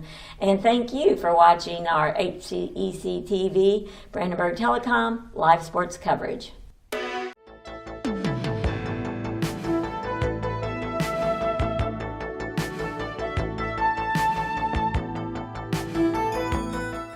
It's time to meet another of our wonderful sponsors with HCEC-TV and Brandenburg Telecom's live sports coverage. Today we are joined by Whitney Ballou. She is a physical therapist at Physical Therapy Associates, which has been with us for many, many years, almost practically from the very beginning. And without their support, we could not do what we do in regards to our live sports coverage. Whitney, we are 6 feet apart, so we're going to remove our masks so you can hear us a little bit better and see our happy faces. That's right. So, Whitney, tell us about the history of Physical Therapy Associates. I have been with the company for almost 5 years now. Guy Wallace, who is very well known in the community, started the company in 2002. We are up to 6 clinics now. Our clinic that we are in now in the Elizabethtown location has actually continued to grow. We add on and then we add on a little bit more. So growth is a good thing, especially with the economy the way that it is these days. It has grown not just employee-wise, obviously patient-wise, just the way that we use the building for a lot of the local sports, both school-related and the extracurriculars that people participate in. And the building is constantly in use with the turf that we have now too. So right, that's awesome. The turf really provides well, it gives you extra space and gets you to do what you need to do. What types of services do you provide? So we provide the obvious, the orthopedic related, the surgicals, those that are not surgical as well, just your general injury for the athletes that I know that you and I have specifically discussed. We treat a lot of neurological conditions from vertigo to dizziness, balance type issues. We work on a lot of gait with patients. Our turf provides a great area for us to do those types of things. We provide traction, dry needling, A-stem, which is just an instrument-assisted soft tissue mobilization. We have a lot of services and a lot of different certifications within our licensed individuals that can provide a pretty good variety of treatments for our patients. And with diabetic patients, there's some procedures that you provide too? Neuropathy is something that we see quite a bit of. There is an anodyne treatment that we use with some of those patients. And then again, as far as the gait side that it's related to a lot of those neuro problems, we use a lot of our turf for that as well. COVID-19 has probably affected your business, so Yes. talk about what's been going on with COVID-19. So all of physical therapy across the board was shut down for roughly a week, a little bit less than that just depending on what area you were in. They deemed us as non-essential to start. And then a lot of people went to bat for us, thankfully, saying that we are essential, which we definitely feel that we are. We were cut down to our caseload with just those urgent and emergent cases, which would be your surgical patients who needed to come to us so that they didn't end up worse than they were prior to surgery, fractures, really bad injuries that needed quick, if we didn't get to them quick, that they were going to be in a lot worse shape than they were off. So it cut us down quite a bit. We cut our caseload by probably 80%. We've slowly built that back up, so we're getting close to more what we would consider normal, but we can see a little bit of everything now, so we're thankful to be kind of free reign with everybody again. Well, and in regards to delivery of service, I'm sure that you all have always taken protective, absolutely, whatever type of protection you need in terms of keeping both you and the patient safe and things. In regards to athletics, high school athletics, you used to think, oh, those high school athletes, those middle school athletes, even elementary school athletes, they're young, their bones heal, their muscles heal. How many of those patients do you see on a regular basis? They do heal much quicker, but yes, they do still get hurt. That has actually gone down in number as well. The sports were cut back there for a while. People weren't getting out, so people weren't doing as much as they were prior to all this COVID stuff that occurred. And our caseload's getting back up to normal with that. Our kids make up, probably anywhere 25 to 50% of our caseload, just depending on the given time frame, sports seasons that we're in and things like that. It's definitely increased since the school sports have been allowed to play. I was not going to be surprised if we saw more, just because they weren't getting the time to practice and do things before they were playing games. But thankfully we haven't seen a whole lot of injuries, which is good for bad for business, but definitely good for the individual, and that's what we care about the most. Awesome. Yes. You are a former high school athlete at Central Hardin High School. Yes. Just briefly talk about those years. The glory days, as I like to call them. I played soccer and basketball both. I wouldn't trade those years for the world. I had very good coaches, very good teammates, and I just kept saying, I was telling patients and employers and our coworkers that I wouldn't trade those days for the world. So I can't imagine what some of these kids have gone through that haven't been able to play. They've missed out on not just senior years, but any year of high school, any year of middle school that you can't play those sports. That keeps so many kids not just out of trouble, but keeps them in shape, keeps the mental aspect of their lives in check too, which is so important. And I'm glad that they've been able to participate in a lot of those things now. I know there's still restrictions with it, but those are days that I wouldn't take away from my life, and I know that those kids wouldn't either. So I'm glad to see that they're back in session with a lot of that. And with your sponsorship, we're able to bring live coverage to those that can't attend the sporting events because we're limited in number. They can watch that event at home, and they can stream it, and they can share it, and so that's a huge benefit. When you were an athlete, did you notice HCEC-TV? Oh yes, I did, absolutely. And that's such a good privilege for them, especially with having limited tickets. I come from a very large family, which we were just talking about, so thinking about my parents, my aunts and uncles that came to games, or even just friends, you know, you've got so many classmates that you hope can be there. Again, that's part of the glory days, as I call them, you know, your friends going and cheering you on. And so for them to at least be able to watch it and talk to the players about how they did, know what a great catch or what a great shot, those mean a lot to those players. So it's great that you all are able to provide that service. Great, and it does give them a little bit of extra exposure. Absolutely. To, you know, to the broader audience and things. Absolutely. Maybe a coach from a Division I or Division II might check you out. So, what about your commitment to the community? PTA is very involved. What are some of those things that you all really enjoy participating in? So sponsorship is something that Guy Wallace is big on too. You know, there's a lot of different recreational leagues that he's a part of from all of his kids that participate, but you know, the marketing aspect, there's a lot that they're involved in with that as well. Our athletes are, I say, some of our prized possessions, but it's really great to be able to work with them, just to be able to see them get back on the field. Working with any patient is excellent, but when we can get our athletes specifically back to a school setting, whether it's just going to class because they can get off their crutches or get out of their wheelchair or get back on the field or court, it's great that we're able to play such a big role in that for them. Awesome. Yes. For individuals that would like to contact physical therapy associates, what can they do? They can call our office at 270-234-1569. We're open 7 to 5 Monday through Friday, so they can get in contact with us for that.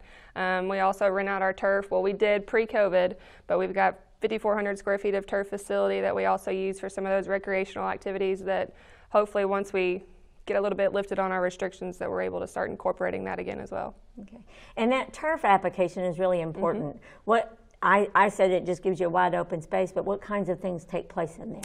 It is great for our ACL patients specifically. We have them doing some very high level activities, some running, jogging, sprinting, a lot of agility type activities with ladders and hurdles.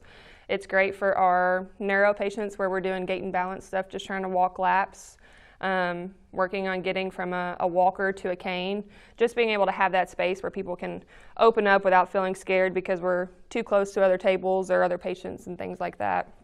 It's been great as far as COVID goes because the 6-foot rule has not been a problem. We are very spaced out, probably 20 feet between each table, which has been very nice. We actually added onto the turf initially, and then that didn't seem big enough, so we actually added on again. So we can also do throwing programs. We have the distance to be able to do those types of things. For our baseball and softball players, football players, of course, it's set up like an actual football field. We have the yards marked out, and it's nice to be able to work with that with them too. I would say that physical therapy is one of those areas that has exploded in the last even decade. Right. When I was very young, you never heard, really, I didn't know of anyone that ever had gone through physical therapy. But now physical therapy extends to even the mindset and the emotional. So can you address that? Why do you think that has occurred? Pain is perception. Everybody perceives it differently. Of course, pain tolerance is different across the board, but if you hurt, it absolutely changes your entire mental state. So our physical abilities will absolutely address our mental abilities throughout daily life, from work to just waking up in the mornings. I actually I wasn't super familiar with PT myself, even growing up around sports and, you know, teammates tearing ACLs and spraining ankles and things like that. I went to school actually to be a dentist to start, so I thankfully had some great mentors that led me to PT with my background and my love for, you know, the body, the anatomy, and all of that stuff that I loved class-wise.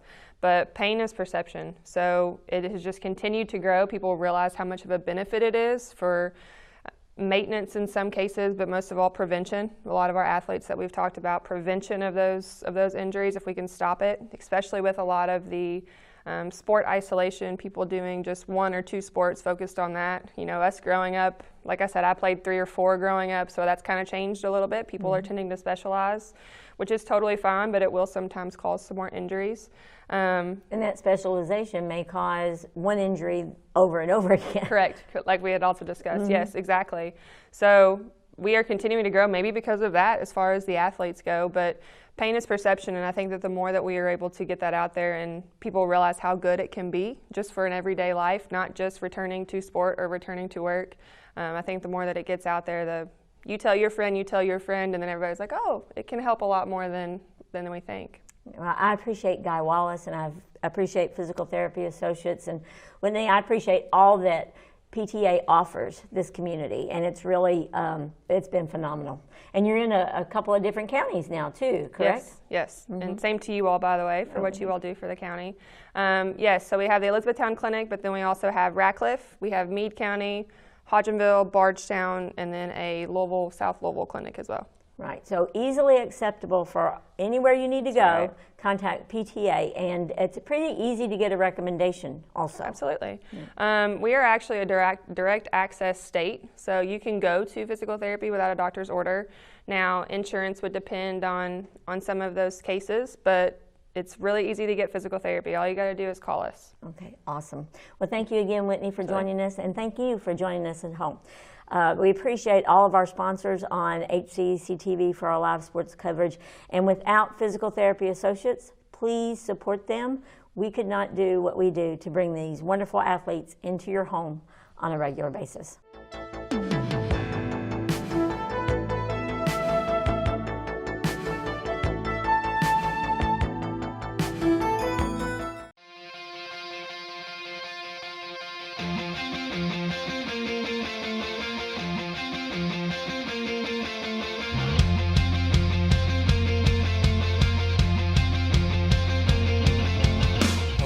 I am Kyler Barkley. I am with the Media Arts program in HCEC-TV. I am a third-year student, and today I am interviewing one of our longtime sponsors, President of West Point Bank, Josh Hubbard.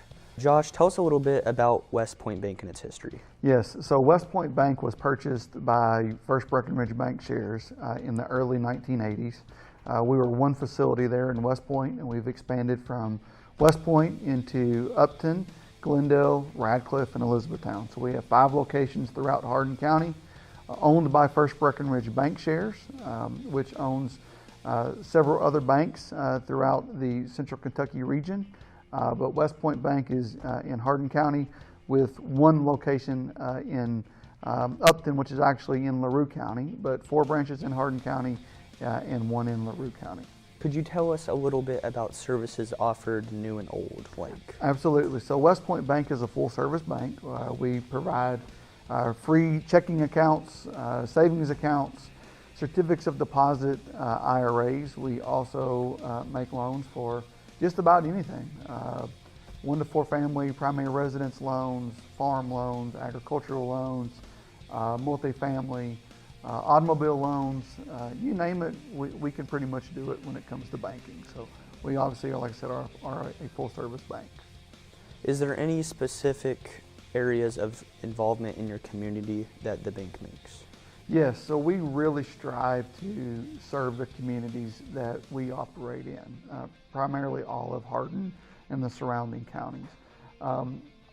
We pride ourselves in our employees living, working, going to church in the communities that our banks are located in. So whether it be participating with HCEC-TV, doing the sports coverage, the Heartland Parade, West Point River Days, Glendale Spring Fest, Upton Days, just the Hooray for Heroes or the Radcliffe Mayor's Breakfast, whatever that may be, we really strive to be involved and give back to the communities that we serve.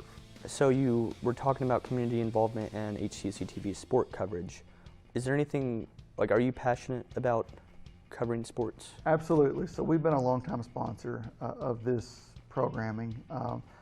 When I grew up in high school, when I was growing up in high school, I obviously played high school sports. My son plays high school sports. A lot of the employees who work for me, their children play high school sports. And I just think that sports are great for children of all ages. It teaches them a lot of things. One, how to be a good teammate.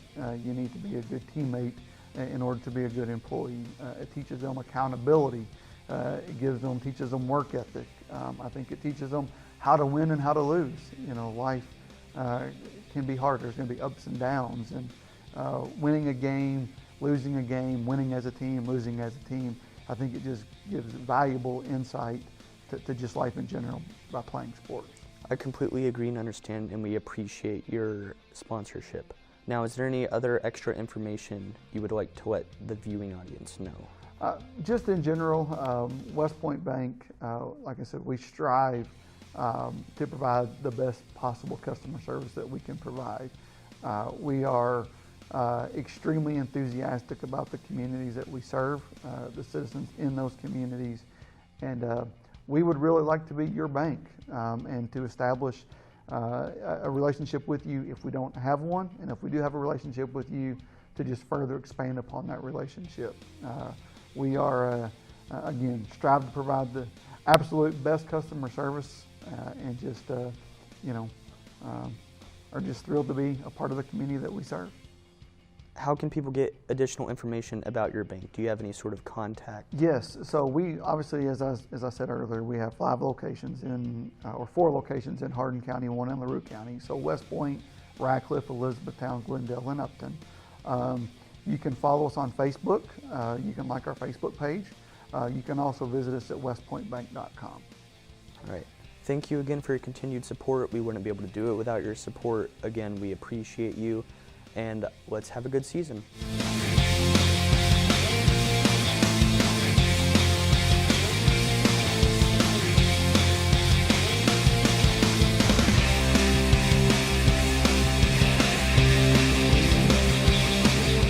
Waddell's Auto and Scrap Metal helps keep America clean. Got a car that needs to be scrapped? Older furniture not working? We pay Todd down. Call Waddell's Auto and Scrap Metal Recycling today. Family owned and operated for over 40 years. Premier Metal Recycling Company, we even handled the unloading. Waddell's Auto and Scrap, now with 2 locations. Do your part. Keep America clean. Welcome back to Elizabethtown High School for tonight's 17th District Boys Soccer Tournament Championship game. Our halftime score has the North Hardin Trojans on top 2-1 over the Elizabethtown Panthers. Scoring in the first half with 23:55 to go, it was Nick Blair heading it in for the first goal for Elizabethtown. Then with 6:27 to go on a rebound after the keeper had gotten past him, an eTown player actually ran into the ball and it went into the goal, tying it up at 1-1. And then with 1:48 to go, it was Rakai Hanley who got past the keeper and put it into the back of the net, giving the Trojans a 2-1 halftime lead.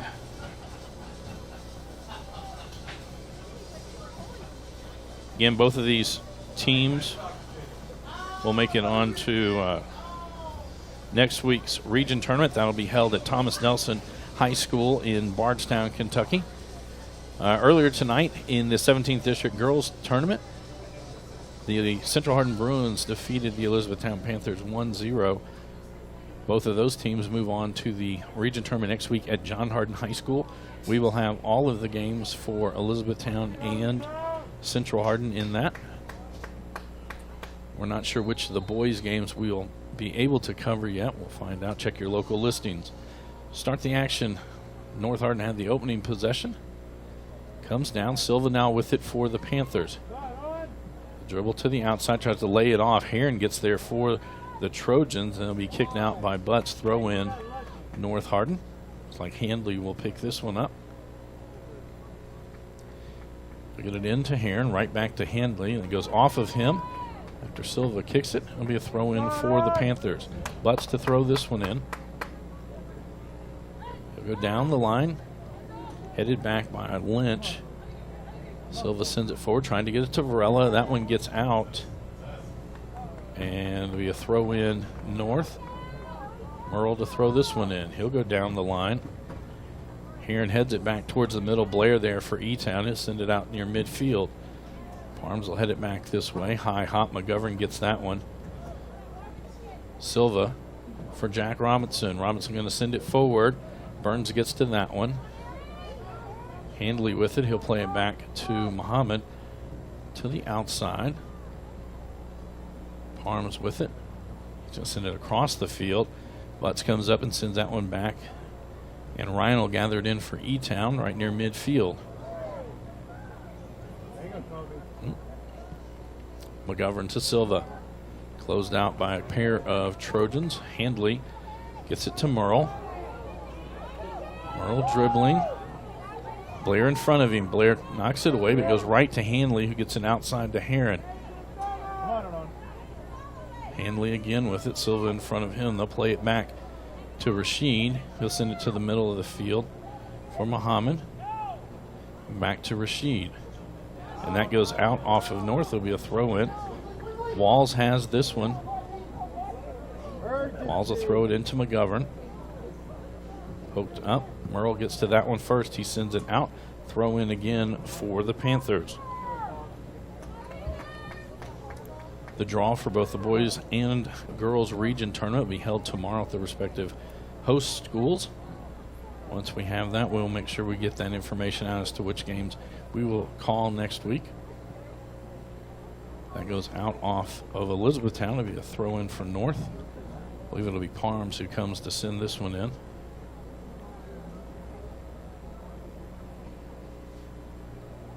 Here now with it right near the middle of the field. Silva gets it back for the Panthers. He'll send it outside for Butts.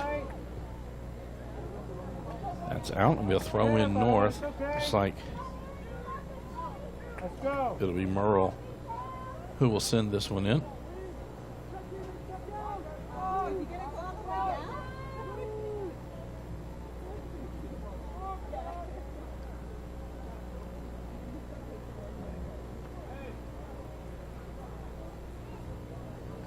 McGovern. That goes out. I'm going to say it goes off the Panthers, so it'll be a throw in Trojans. Handley to throw this one in.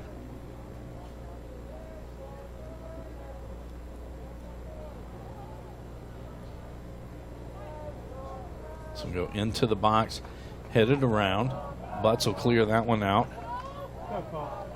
To Varela, to Walls, who heads it to himself. He's got to wait for it, calm it down a little bit, and then comes up. Silva with the ball now for the Panthers. He'll play it to the middle for Robinson. Robinson off of a Trojan, trying to get it to the outside. Parms there for North. He'll play it up to the outside. And Berger gets it back for the Panthers. He'll get it up to Varela. Burns on him. Now they'll play it to the middle for Rashid. To Heron. Back to Muhammad. Back to Lynch. Outside to Merle.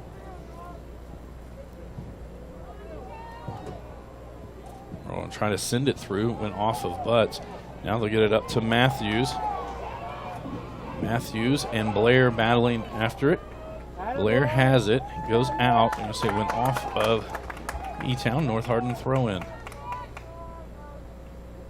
Handley to throw this one in.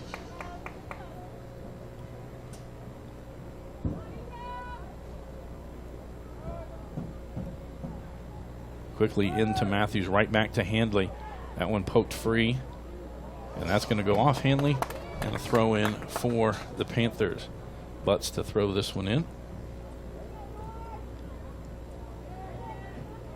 McGovern plays it back to Blair.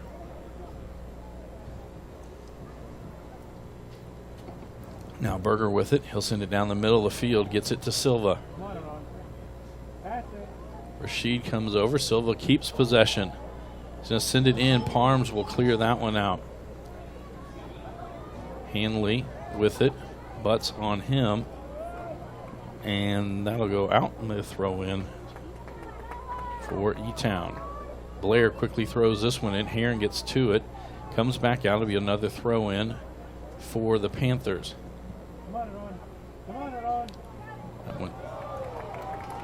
That one Handley played off of Silva. Silva was just trying to get out of the way to make sure it went out of bounds.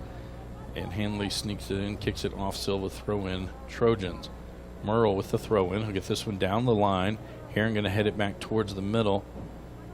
Berger heads that one back. It goes to Handley. Now to be Rashid right near midfield. He'll play it back for Burns. Burns that one right to eTown. Ryan on the far side. Now they'll play it back. Berger with it. He'll send it forward, trying to get to Robinson. Muhammad now with it for North. To McGaw. Good job zoning him out. They'll play it back to Blair. Back over to Berger.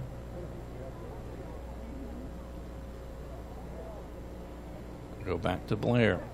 33-14 to go in the ball game. Down the right side. Parms played that. It goes down to be a throw in Panthers. Subs coming in.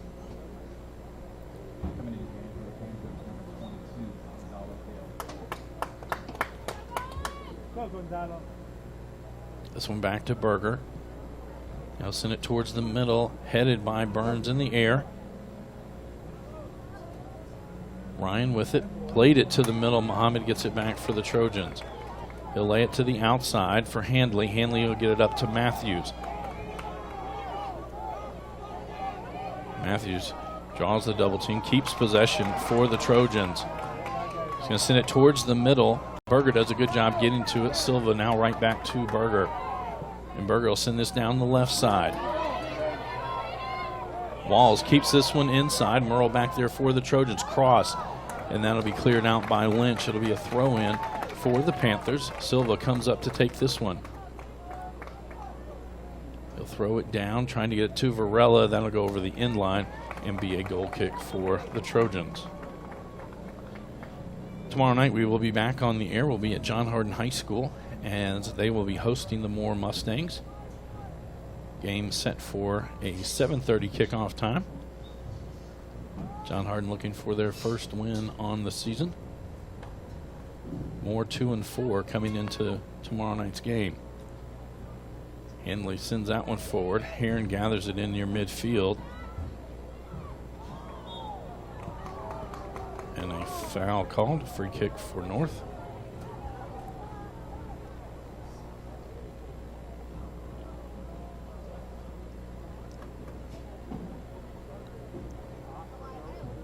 So it'll be a free kick for the Trojans. Looks like Burns will take this one. Quickly be played, but it's going to be misplayed as Gill comes up and gets it back for the for the Panthers. He sends it forward, a little too heavy a touch as Stankovic will get it. Stankovic will be able to punt this one away. On low, near midfield, McGovern heads it, tried to get it to Silva. Now with possession, back to McGovern. Now Silva with it, he'll send it to the outside for Ireland. Back to Berger. He's going to go up the right side. Burns the only one back there. He'll send it up North Hardin's left side to Matthews. Touch pass. Matthews coming back. Berger will play this one back to Rich. Rich down the center of the field. This one will bounce over to Handley. Gill and Handley going at it. Muhammad outside. And Gill, it just goes out. It'll be a throw in for the Trojans. Parms to throw this one in.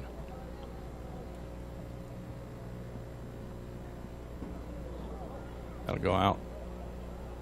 The official, yeah, there goes the strike. Off North Hardin, throw in for eTown.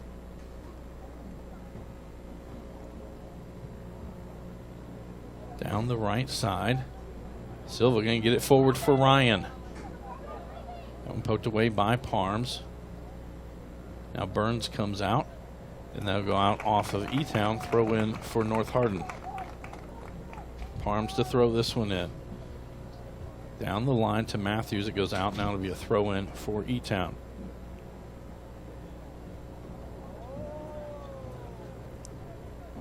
and get it into Berger. Send it across for Blair.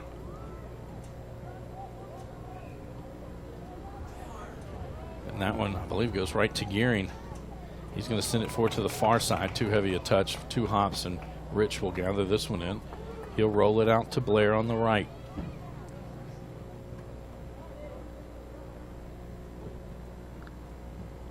To Varela, who lays it off for Gill. That'll be a foul. Free kick free kick eTown.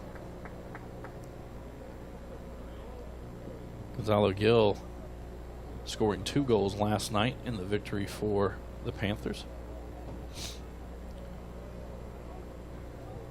Varela will take this free kick 35 yards out.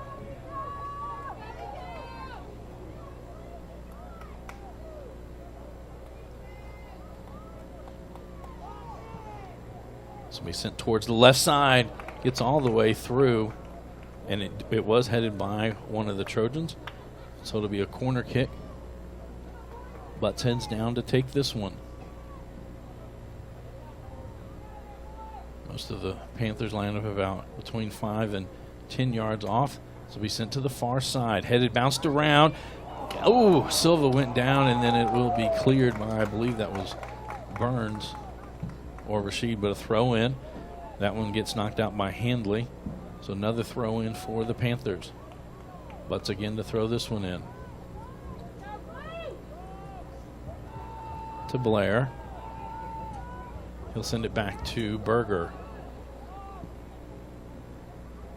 Parm heads that one. Ireland able to keep it on this end for eTown.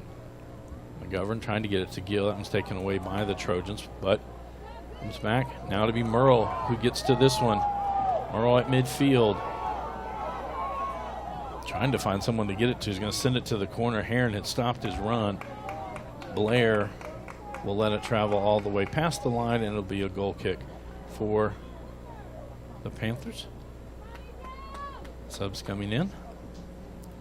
26:50 to go in the ball game. North Hardin leads 2-1. All scoring tonight took place in the first half.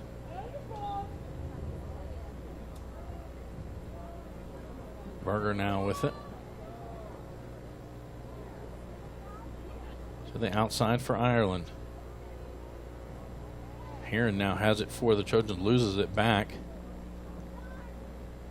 Gill with it on the far side. Able to get it to Varela, just tips it right back to Gill. Still going inside the box, crosses. Here comes Butts. Nice shot off the post and cleared out. Stankovic just got enough of it to push it off the post. It goes out of bounds. It'll be a throw in for the Panthers. Kobe Ryan to throw this one in. Quickly into Ireland. Towards the middle for Silva. And then Parm sends that one out. It's going to ultimately go out of bounds. Actually, Berger will keep it in. Play it from there. To Ireland. Tried to send it forward. That time Rashid stepped in, or Burns stepped in front. Silva with it for the Panthers. Outside to Ireland. He'll play it back to Berger. Towards the middle. Burns gets to that one. Ryan with it. So they keep it on this end. Chips outside for Ireland. Back to Ryan. Parms will turn and send it out. It'll be a throw in for the Panthers. I believe Ireland will throw this one in. Into McGovern. Back to Ireland. They'll send it back to Berger. Quickly across to Blair. And that one, Muhammad able to get to. Play to the middle, but eTown retains possession. Blair now with it. Back to Berger. To the middle.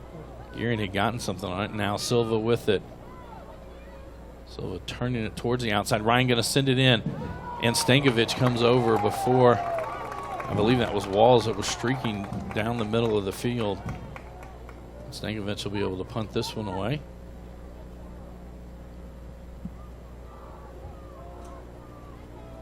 Heron plays it, but it'll go right to Berger, and he'll send it over to Blair.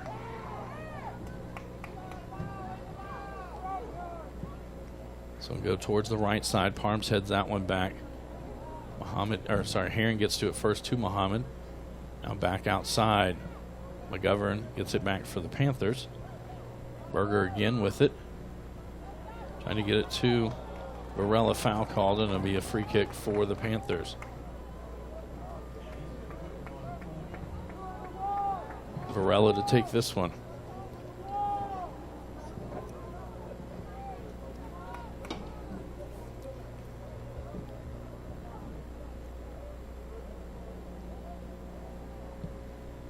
It's be sent towards the left side, and that goes all the way through, and it will be a goal kick for the Trojans.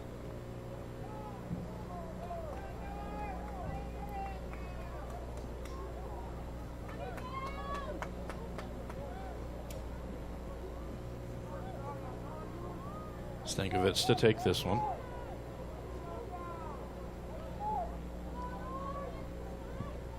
Down the middle of the field. McGovern heads it back. High hop, Walls and Merle going after it. Walls able to get it back to the inside. Gets it to Varela.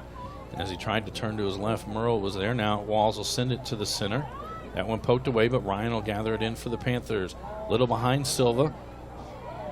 And Lynch clears it out, but it goes right to Ireland.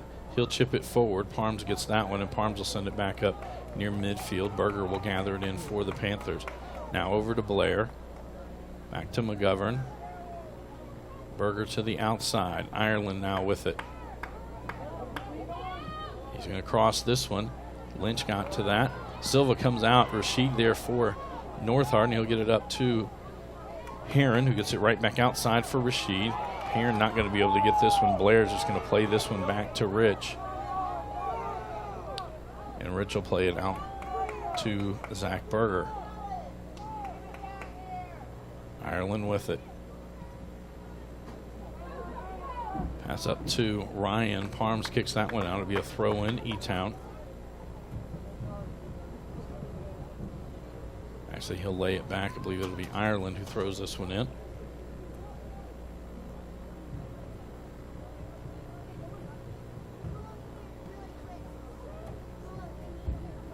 Hit it straight up. Now Rashid will head it out. Walls will get it, Butts will get it for eTown. Gearing comes over and gets it back for the Trojans. Forward to Muhammad. And a foul called.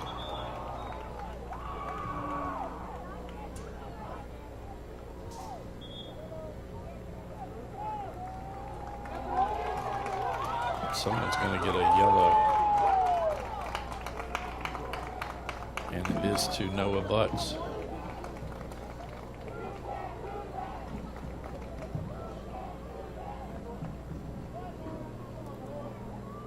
I think it's Ben Craig that checks into the lineup.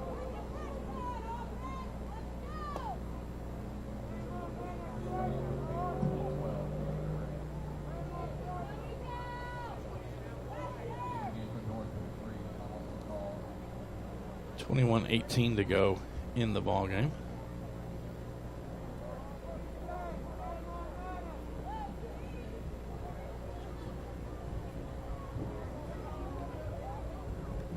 Rashid to take this one.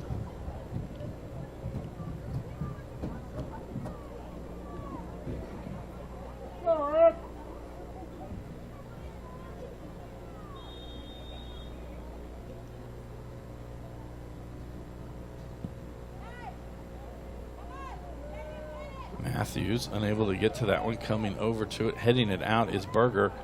Matthews will head it back to Parms, right back outside for Matthews. And a foul called on eTown. It'll be a North Hardin free kick.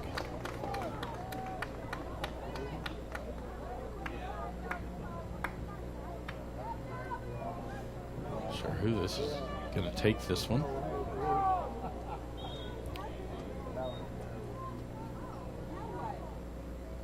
Looks like Merle will take it.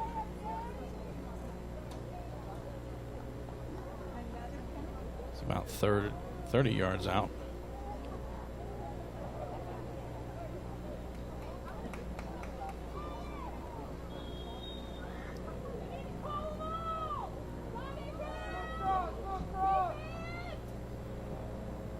Right at the goal, over, and goes all the way through. And it'll be a goal kick for the Panthers. Subs in on both sides. Do want to thank Alex Todd, Don Pitts, and Principal Thad Elmore for putting on the this tournament here this week.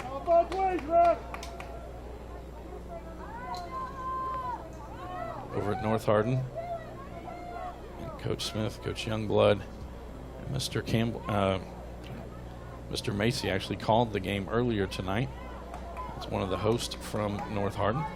Back to action here. Handley with it. Tries to get it to the outside. Merle not able to get to it. Throw in Elizabethtown.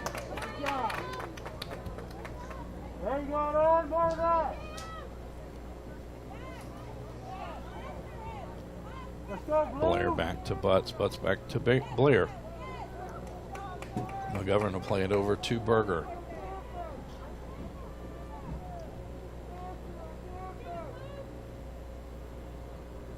That one's sent back. Parms down the line, but that's going to go out. It'll be a throw in for the Panthers.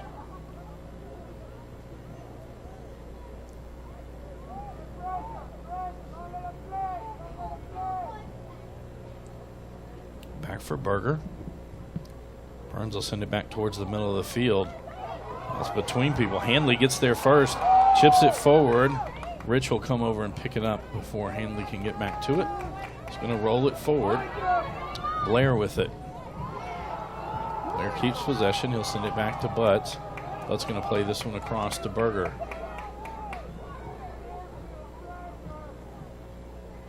Down the middle. Varela with it. He's going to tap it forward, trying to get it to Walls. Merle gets there first, and Merle will send it back up the field. Gets it to Handley. But it'll be Blair with it in midfield. He'll lay it to the outside for Silva. Back to Butts. Gets it right back to Silva. Able to get it to Varela. He's going to chip it forward, trying to get it to Silva. Burns gets there. Burns will kick it out. And it'll be a throw in for the Panthers. Butts comes up to throw this one in. Into Silva, right back to Butts. Butts gets it off of Rashid. McGovern will send it back for Blair.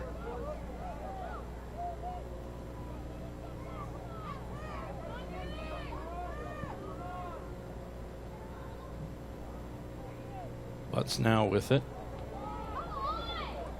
And it stays in. And a foul is called on eTown. That'll be a free kick for the Trojans.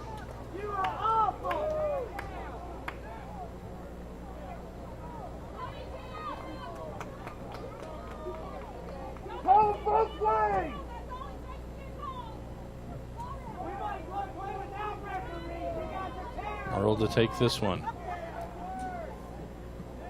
to Matthews, to Handley, and he plays it back to the middle. Walls has it, but it goes to Rashid, over to Matthews.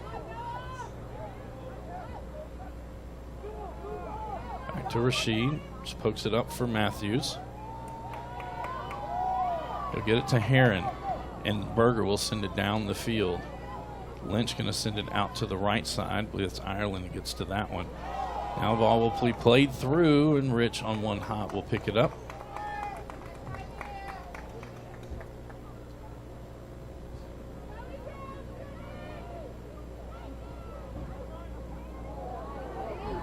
Silva now with it. A lot of room around him. He's going to chip it forward, trying to get it to Craig on the far side. He's not able to get to it, and it will be a goal kick for North Hardin.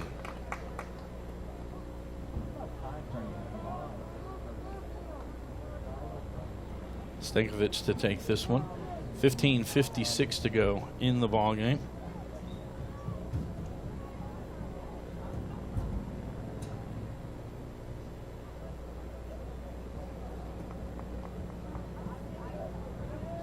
So we sent up the left side for the Trojans, sent back towards the middle. Play this one back to Parms. Arms will send this into the center. Heron is there. Ball's there for eTown, but it falls to Rashid. Trujillo now on the field for the Trojans. And that one will be sent right down the middle. Lynch there for North. Varela there for eTown. Lynch will play it to the outside for Parms. Gotten back by Silva on the far side. Evades the first defender, and then it is cleared out. And the ball will come back to Berger. Berger going to immediately send it right back in to Gill. Gill takes the shot, and Stankovic moves to his left. I don't think that one was on frame as he catches it.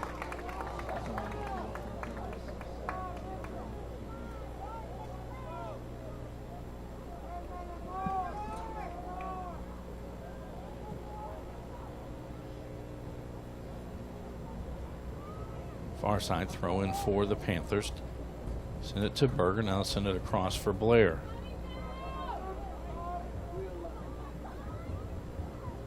Over to Butts.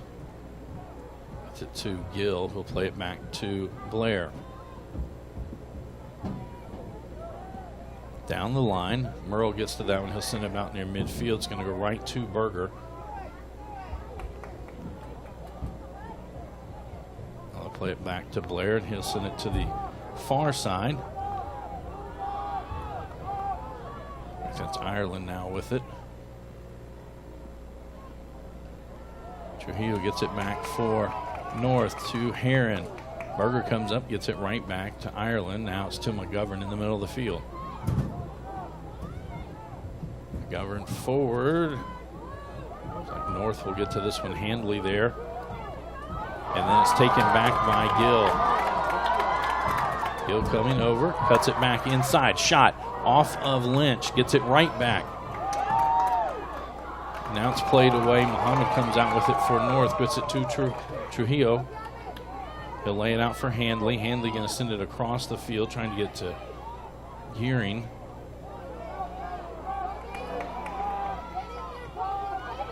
And Gearing will send it forward. No one out there. Blair will take it, play it back to Butt, who now gets it to Ryan. Ryan driving into the center of the field. Burns will send this one down the field. It's going to come down near Berger. He'll head it back towards Rich, who will pick it up. Quickly he'll roll it out to Ireland. 12:52 to go in the ball game. Ireland races up. It's going to send it down to the corner. Ryan chasing after it. Burns there for North. It's going to go out. I mean, a throw in. North Hardin subs in.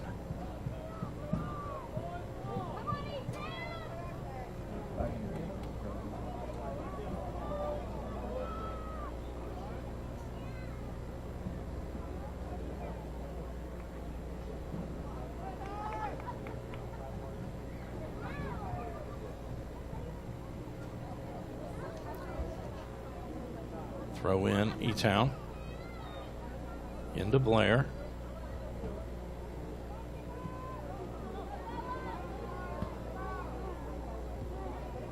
That's going to go out off of North. Throw in eTown. Butts to throw this one in. Gets it into Ryan. Merle heads it in the air. Lynch heads it back. Gill with it. Sends it to the outside for Berger. So it's chipped forward a little too heavy and over the in line, and it'll be a goal kick for North.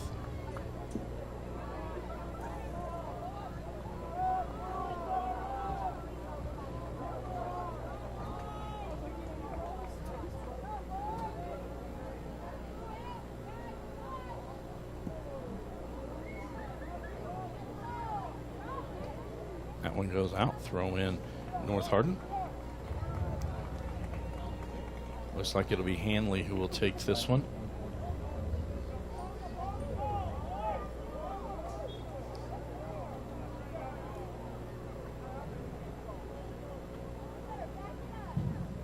Hanley going to throw it down the line, trying to get it to McGaw. Blair there for the Panthers, who just guards it off until it goes over, and it'll be a goal kick for eTown.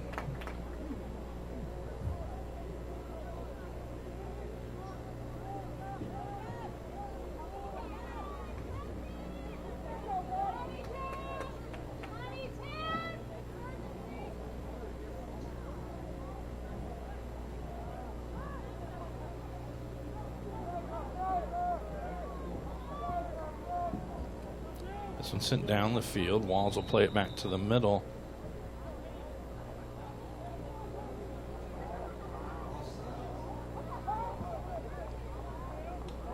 And I don't know what that call was. An offside called on eTown. Free kick for North. Or nope, it'll be Rashid who will take this one.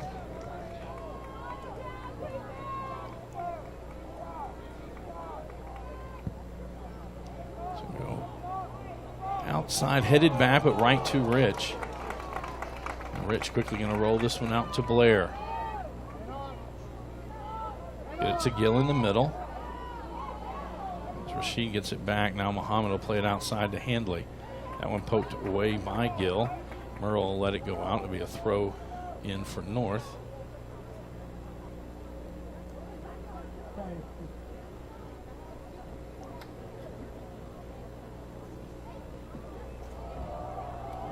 This one will be thrown in a high hop.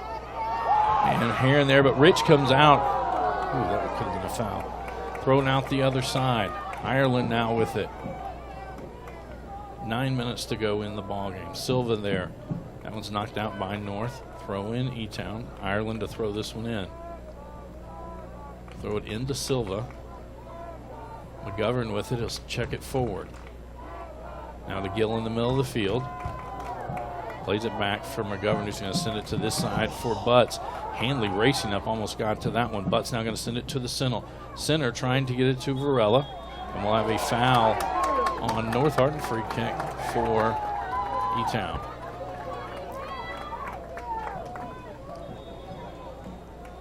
We'll have a stoppage of the clock. 8:24 to go in the ball game.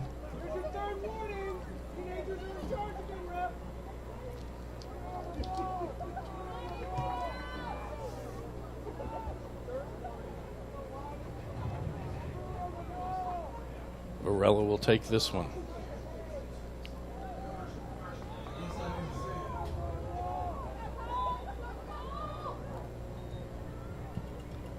Varela right at the goal. Stankovic in and out of his hands and then jumps on it. Didn't catch it cleanly. It looked like it went through his gloves, but hit him either in the chest or in the chin, and he quickly gathers it back in and falls on it. He'll punt this one. Good punt. To the outside. Gearing will keep it in play. Muhammad plays it back to Parms. He's going to send it the other side. Heron gets it there. Heron going to chip it forward, trying to get to Handley. Butts will get there first, and that will go out and be a throw-in for the Trojans.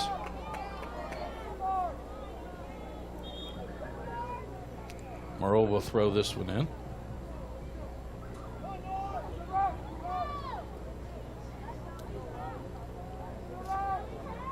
Throw it down to Heron. That'll go out off of North Hardin to throw in for the Panthers. Butts will give it back to Blair. Cross to Berger. Berger going to send it down the middle of the field. Lynch heads it back right to Ryan. Ryan going to send it forward. Varela just at the top of the box. He and Lynch. Varela trying to find some room. Gets past the first one. Shot. And it's in. Cole Varela with the goal. 7:01 and we're all tied up.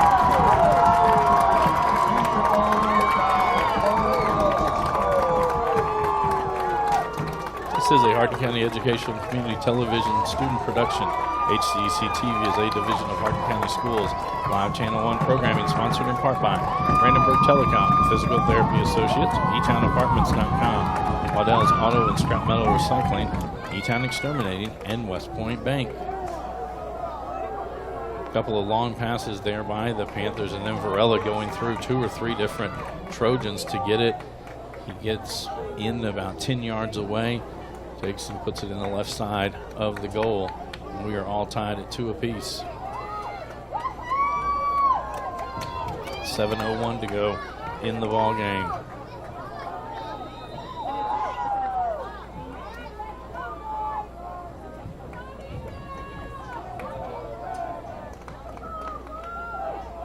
Some bounce back. McGaw has it.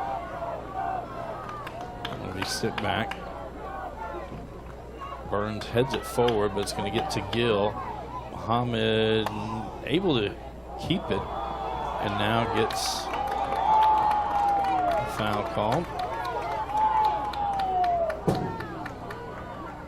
That'll be a warning, but free kick for the Trojans.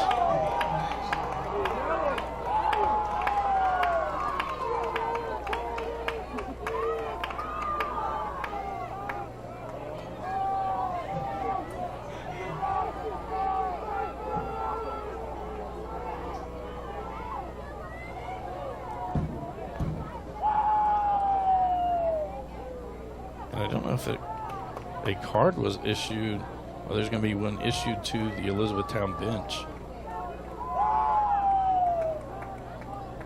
Officials walking over to the bench.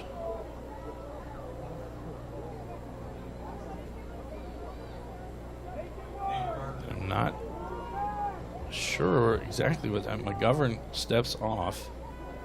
Nick Berger steps back on. Onto the field for the Panthers, number 19, Nick Berger.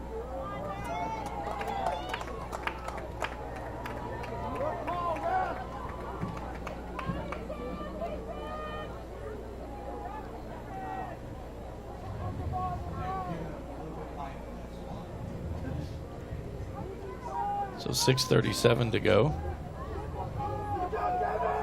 Yet I did not see the official raise the yellow card to anybody.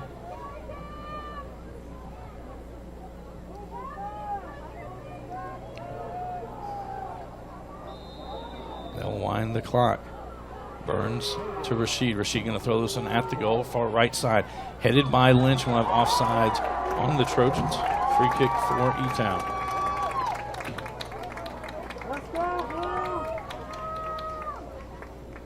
Blair will take this one. Down the left side for the Panthers. Walls heads it to keep it in. Varela going to get to this one. Lynch trying to keep him away from it. Varela keeps it in. It's poked out. And there you say it goes off eTown, throw in North.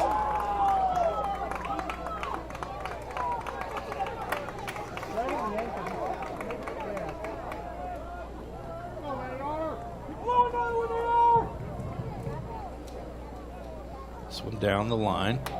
Gill heads it back towards the center. Now Rashid, now Muhammad gets to it, and it'll be Parms will track this one down. Send this one down North's left, and it'll go out and be a throw-in for the Panthers. Ireland to throw this one in.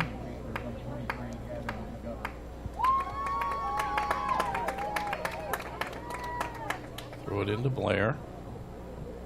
Blair going to send it down eTown's right. Burns there, headed back towards the center. Gill gets to that one, keeps possession. To Ryan. Silva now trying to find a pass through, but Stankovic comes out. He'll get to that one.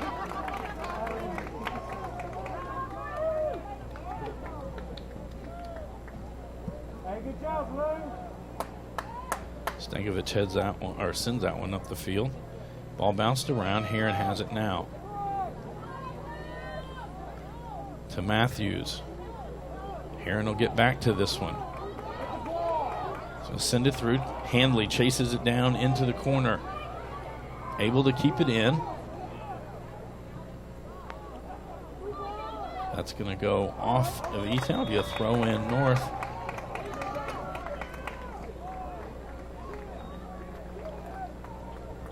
And I think a yellow card was called on Jabari Rashid, so he'll head off the field. Don't know where that one came from. It's most likely something he said more than something he did when it's called away from the ball like that. North will throw it in. Handley will be the one who sends this one in. 4:22 to go. Long throw in, headed out. Got into it and cleared. I believe that was Gill who sent that one out. Merle now going to send in here and tried to head that one. Wall's able, nope, it goes out off eTown. Throw in for North. Handley again to throw this one in. He'll get this to Merle, tries to send it in. Poked free by Ryan. Lynch will send it back down. McGaw lays it off for Muhammad. Back to Parms. Parms going to send it towards the box. It goes off McGovern, and he'll send it up the field. Burns gets to this one. Outside to Handley. Walls comes back for eTown. Handley takes it towards the corner, not going to be able to cross it, and it'll be a goal kick for Elizabethtown.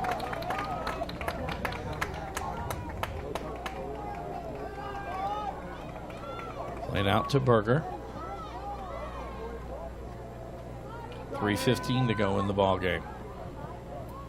Send up the right side. Parms will play it back to the center for Trujillo. As he and Ryan get tied up, Ryan comes out with it. To the outside for Walls. Walls, one touch, trying to get it to Varela. Lynch sends it back, but it goes right to Ryan. He'll send it back out for Butts. Butts now going to send it towards the right side of the box. Silva out there, and it'll be Ireland there. I believe that was McGaw that headed that one out. A throw in for the Panthers. Ireland quickly getting it in. Silva with it on the far side. Able to keep possession, crosses. I think that was Burns that sends that one up the field. Blair sends it right back to Ryan. In the middle, he'll lay it to the outside for Walls. Walls going to just light touch. One bounce, and Stankovic gets to it. Varela very close to getting a header on that one. Stankovic to send this one away. 2:12 to go. High punt down the right side. Matthews trying to get to it. He's got a couple of Panthers around him. McGovern almost had it. Handley gets to it now. Gill cuts him off. Blair. And Blair will go down. That'll be a foul called. Going to be a free kick for the Panthers. Blair will take this free kick. 1:40 to go.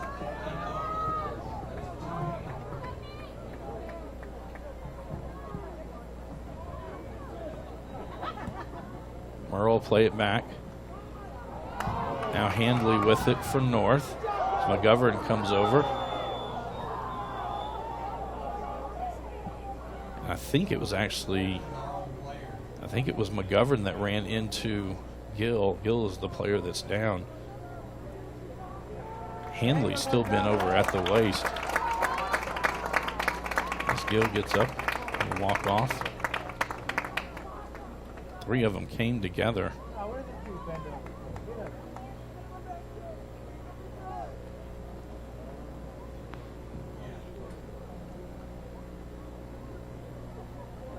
So I'm not sure what the call was.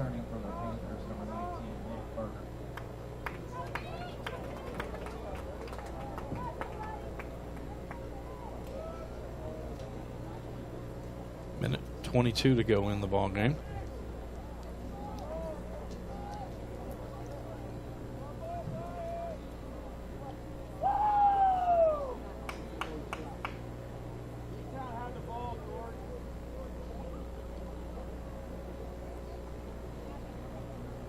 Subs in on both sides.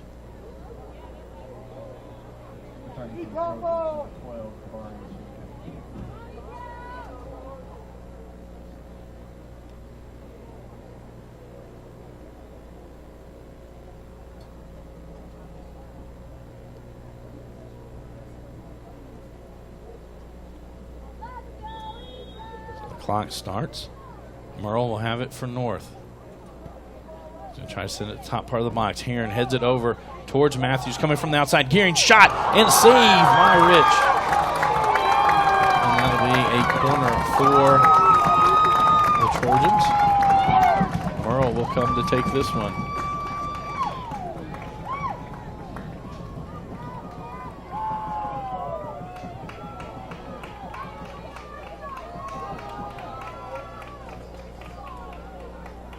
Seconds and counting.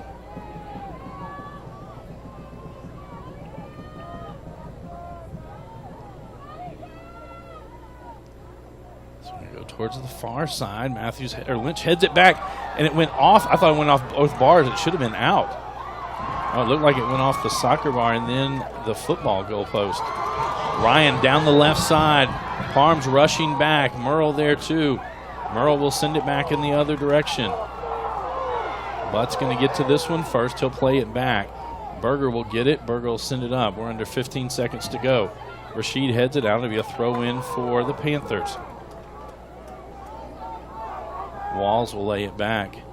And that's going to do it. And we're going to get some free soccer. All tied at the end of regulation. 2-2. And it will be a 5-minute overtime period. This is a Hardin County Educational and Community Television student production. HCEC-TV is a division of Hardin County Schools. Live Channel 1 programming sponsored in part by Brandenburg Telecom, providing service for all your telecommunication needs. Physical Therapy Associates, more personal attention for more effective results, with locations in Elizabethtown, Hodgenville, Radcliffe, and South Louisville. Online at physicaltherapyky.com. eTownApartments.com by Mark Harris Construction is a family-owned and operated management service with over 30 years of combined experience. For those who are serving our country in the military, a discount is available. Take a virtual tour today at eTownApartments.com. Waddell's Auto and Scrap Metal Recycling, a family-owned business with competitive prices, pickup service, and a friendly staff available for all your recycling needs. Located in Elizabethtown on 31W, just south of exit 91 off Interstate 65. Call 270-982-7206 to talk to someone about scrapping metal and recycling. eTown Exterminated is a locally owned, family-run pest control company and has been serving Hardin, Meade, Grayson, and Nelson counties and the surrounding areas of Kentucky since 1976. Whatever your pest control issues are, termites, spiders, crickets, general pests, even moles, their team has the knowledge, skill, and training to safely and effectively eliminate the problem. Call 270-737-6900 or go online at mugabug.com. And West Point Bank, with 5 offices located in Elizabethtown, Radcliffe, Upton, Glendale, and West Point. Let us help make life simpler. Hometown banking made simple. Online at westpointbank.com. Tune in weekly for all local HCEC-TV programs airing on Brandenburg Telecom and Comcast Cable Channel 2, Spectrum Communications Channel 184, and you can always check out our past broadcasts on our YouTube channel. Just search HCEC-TV. Subscribe to our channel and get all your local community sports and events.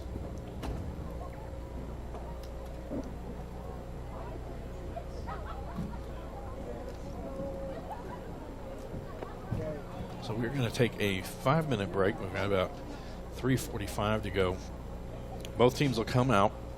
We'll have a 5-minute overtime, but it is golden goal rules, meaning first one that scores wins. If no one has scored at the end of the first 5-minute period, we will play 5 minutes more in a second overtime. If no one has scored by that point, we will go to penalty kicks. It'll be 5 against 5. And if we're tied after the 5 against 5 PKs, we'll go individual 1 against 1 until we have a winner. Reminder, we're back on the air tomorrow night as we will have John Hardin hosting more in football action. Next week, we will have all of the 17th District games in the 5th Region Girls Soccer Tournament. Earlier tonight, Central Hardin defeated Elizabethtown 1-0. So both of those teams will be in next week's region tournament. Anytime a 17th District team will be playing, we will bring you that live from John Hardin. We don't know the schedule. We don't know who plays who yet. The draw will be tomorrow. At that time, we will find out, and we'll let you know more about our schedule, hopefully by tomorrow evening's football game. So, next Friday night, we'll have Barron County at North Hardin. The week of October 17th through 20th, that'll be the district volleyball tournament at Elizabethtown. We almost know all the seeds there. We know the 1 seed is eTown, the 2 seed is Central Hardin, North Hardin is the 3 seed. The 4 and 5 seed is still up, as John Hardin and North Hardin Classical have not played yet, and Fort Knox will be the 6th seed. A little different in the district tournament for volleyball this year with 6 teams. So there'll be 2 opening round games. The number 3 seed will play the 6th seed, which that would be North versus Fort Knox. The 4 and 5, which will be North Hardin Classical and John Hardin will play each other. We just don't know who plays home team and who is the away team. And then the winners of those games, the 3-6 game will go on to play the 2-seeded Central Hardin Bruins. The 4-5 game will go on to play the number 1 seed Elizabethtown Panthers. And we will bring you all of those games live.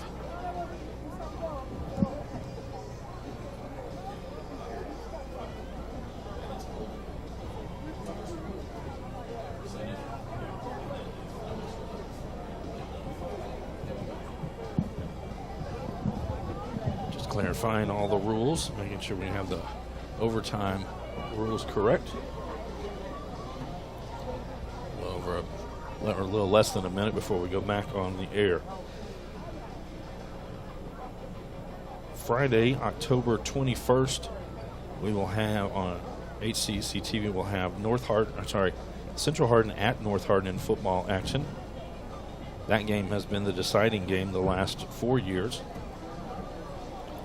The week of October 24th through 27th, region volleyball, which will be at Taylor County this year. We'll have to wait and see which games we can do there.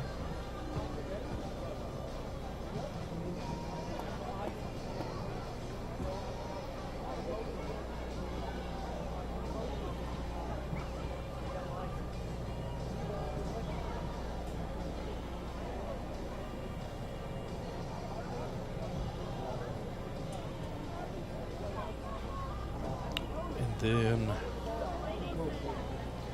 the final regular season football game will be on October 28th, as we'll have South Oldham at Central Hardin.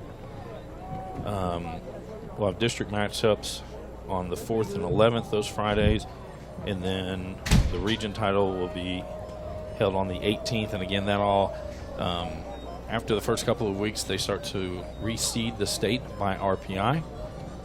So we're not sure where our teams will be at. They could be at home. They might be on the road. We'll have to play that by ear. Teams come back out. We're going to flip-flop ends, and it will be a 5-minute period.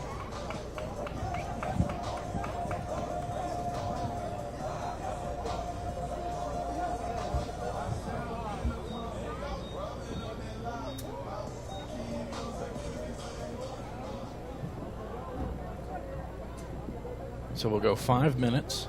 If no one scores, we'll take a short break, and then we'll do 5 more minutes. And then, again, if no one scores after 2 overtime periods, we will have PKs. North Hardin will have the first possession of this first overtime.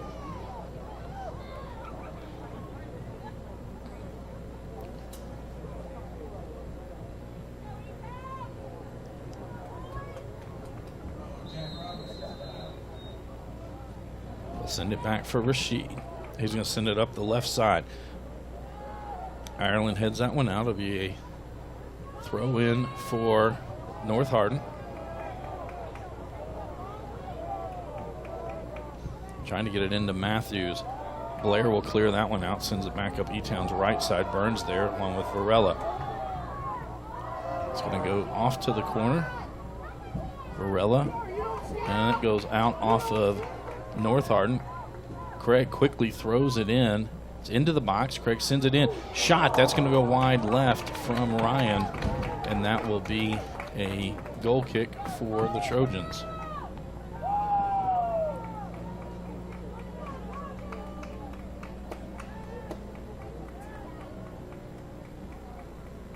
Stankovic will take this one.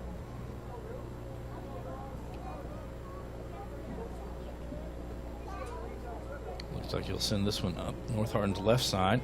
It's going to go out near the middle of the field. Silva heads it straight up. Hanley gets to this one, be headed by Craig. Now Ryan has it for eTown. He'll send it up for Varela in the corner. Burns gets there for North. And that will be kicked out. Throw in eTown. Craig quickly gets it in to Ryan, who did a heel kick. Takes a couple of bounces right into the arms of Stankovic.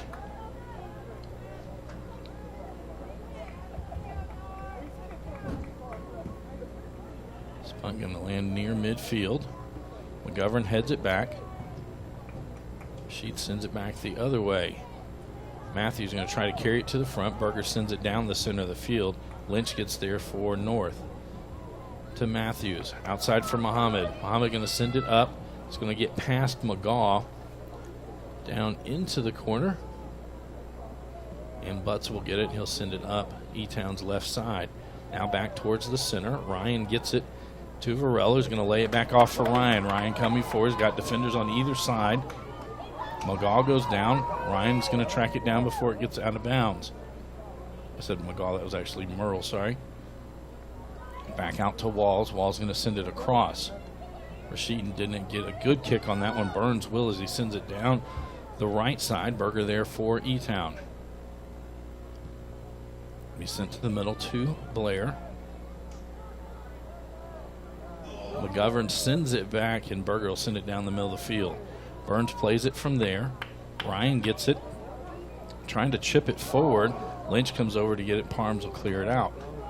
2:08 to go in the first overtime. Matthews now with it. Matthews going to send it through, and a good job. Rich already out. Got it just as it crossed into the box. He'll let his team move up, and he'll punt this one away.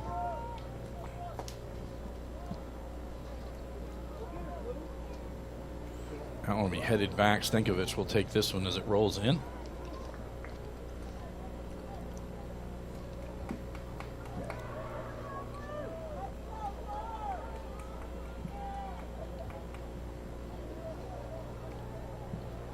High hop. A foul called. It'll be a free kick for the Trojans.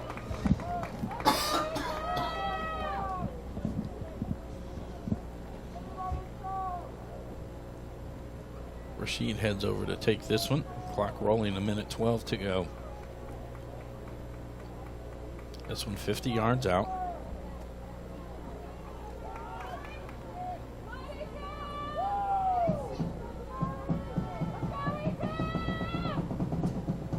Low line drive. Headed away and then kicked out by Craig. Kicks it to Ryan. Ryan racing up. Matthews gets back. Matthews will turn it to the outside, trying to get to Merle. Craig sends it down. That'll go out and be a throw-in for the Trojans. Parms comes over. He'll send this one in. 30 seconds to go in the first overtime. That one headed off. It goes out. Throw-in North. Hanley will pick this one up. Throws it back into Rashid. 15 seconds to go. Rashid almost has to take a shot now. Goes over to McGaw. 8 seconds. Goes out. Throw in eTown. Butzel gets this one, and I bet he just dribbles it out. As that ends our first overtime. We'll now take a short break, and we'll do it all over again. 5 minutes on our second overtime period. This is a Hardin County Educational and Community Television student production. HCEC-TV is a division of Hardin County Schools. Live Channel 1 programming sponsored in part by Brandenburg Telecom, providing service for all your telecommunication needs. Physical Therapy Associates, more personal attention for more effective results. With locations in Elizabethtown, Hodgenville, Radcliffe, and South Louisville. Online at physicaltherapyky.com. eTownApartments.com by Mark Harris Construction is a family-owned and operated management service with over 30 years of combined experience. For those who are serving our country in the military, a discount is available. Take a virtual tour today at eTownApartments.com. Waddell's Auto and Scrap Metal Recycling, a family-owned business with competitive prices, pickup service, and a friendly staff available for all your recycling needs. Located in Elizabethtown on 31W, just south of exit 91 off Interstate 65. Call 270-982-7206 to talk to someone about scrapping metal and recycling. eTown Exterminating is a locally owned, family-run pest control company and has been serving Hardin, Meade, Grayson, and Nelson counties and the surrounding areas of Kentucky since 1976. Whatever your pest control issues are, termites, spiders, crickets, general pests, even moles, their team has the knowledge, skill, and training to safely and effectively eliminate the problem. Call 270-737-6900 or go online at mugabug.com. West Point Bank, with 5 offices located in Elizabethtown, Radcliffe, Upton, Glendale, and West Point. Let us help make life simpler. Hometown banking made simple. Online at westpointbank.com. We'd also like to thank NHHS, the National Federation of High School Sports, and its support in providing live streaming service. Contact NFHS to subscribe today.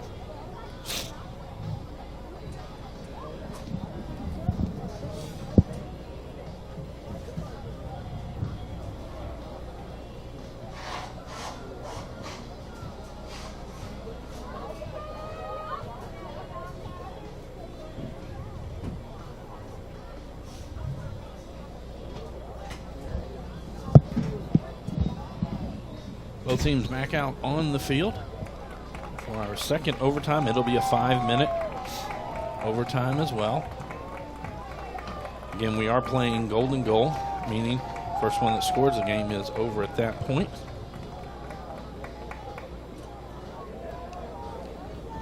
With eTown will have the first possession in this second overtime period.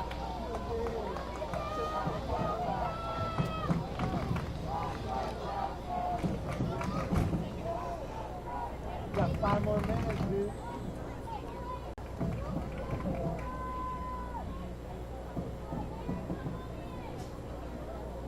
Official's going to make sure.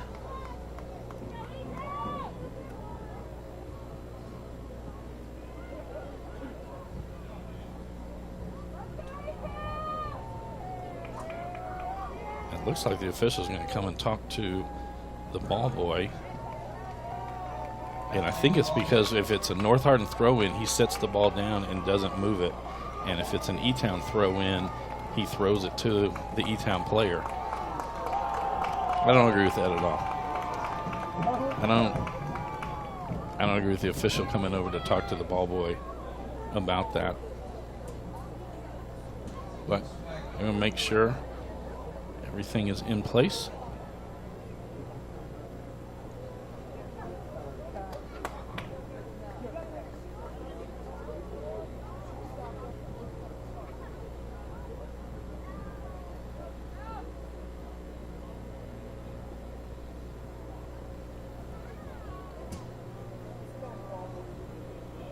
I don't know what we're stopped for now. Everything's ready. 2-2.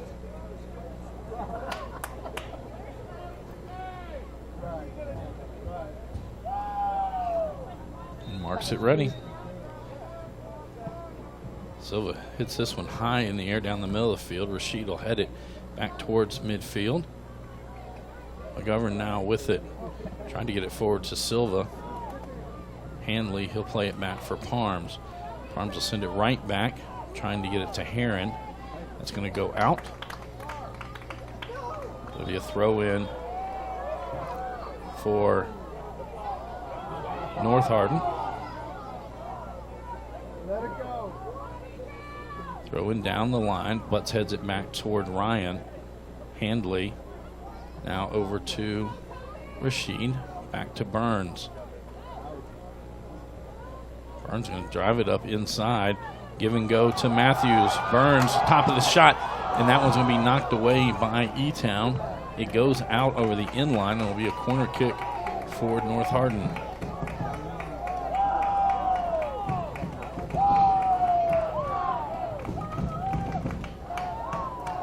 Merle will come to take this one.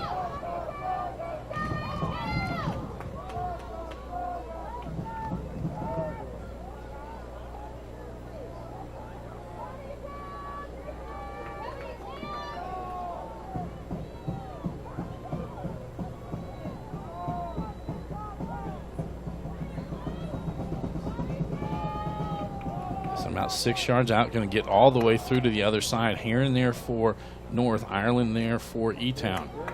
Back out, Gearing going to chip it in. It's going to go across to Merle. Merle going to line one up, shot. That'll go through the uprights, and it will be a goal kick, Elizabethtown. 3:10 to go in the overtime. Ireland plays it forward to Silva. Back to Ireland, he'll lay it back for Berger. Now across to Blair.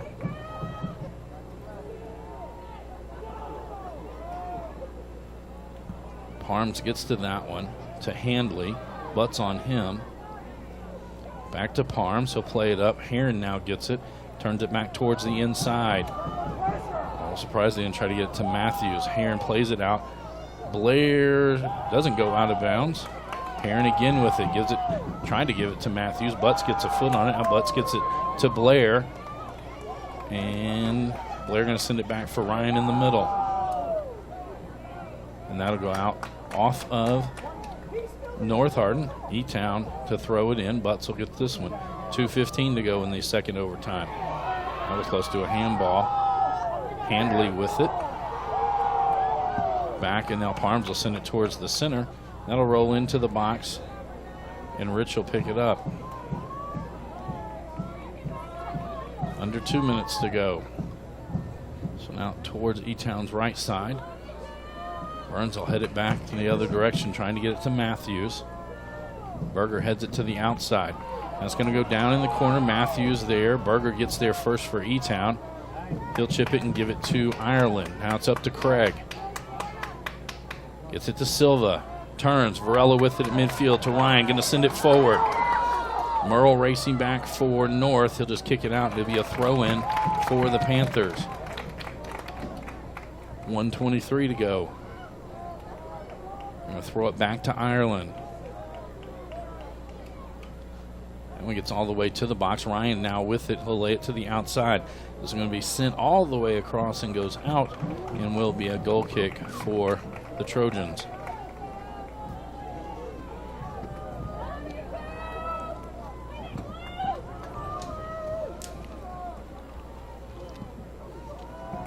Stankovic down the middle of the field. McGovern going to head it back outside to Walls. Lynch sends it towards the center. A couple of heads by the Trojan players. It goes outside. Craig will get there. Gearing there for North. Plays it back. It'll be sent up North Hardin's left side. Berger will get to it. 35 seconds to go. Over to Blair. Played back towards the middle. McGaw shielded it off. It'll come out to Merle. Merle going to send it forward. And that's one skip, and Rich has it. 18 seconds. Rich going to send this one down the middle of the field. Burns heads it back out. Handley will get to this one. 10 seconds. Into the middle. Matthews going to play it through to Heron. Comes out. Rich, and he'll pick it up. And that's going to do it. And we're going to head to penalty kicks to decide the boys' district champions. And so each coach will have a list of 5 players that go in that order. Somebody will choose which end we'll be kicking at. Also have who wins the basically a flip to see who goes first. So if eTown is the one that goes first, they'll go, and then one player for eTown, then one player for North, and we'll do that back and forth until all 5 players, and until it is in hand as to who will win. And if we're all tied after 5 players go from each side, they'll start issuing one name, and they'll go back and forth between teams just one at a time. And if we have a winner, or until we have a winner. So the flip will probably, do you want to kick first or second, and then the other team will get to choose which end they kick at. And here where basically all of the fans are outside of the track on one side, I don't know that that makes that big a difference as to which end they'll kick this from.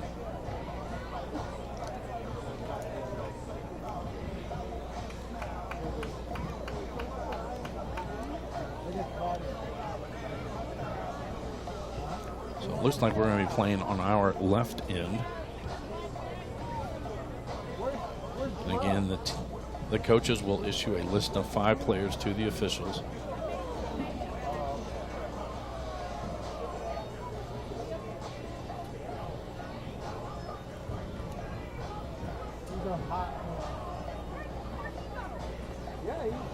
Again, tomorrow night we're on the air football action. as John Hardin will host the Moore Mustangs. Kickoff set for 7:30 on that game.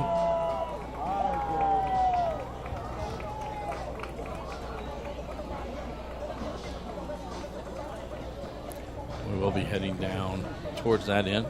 North Hardin has their 5.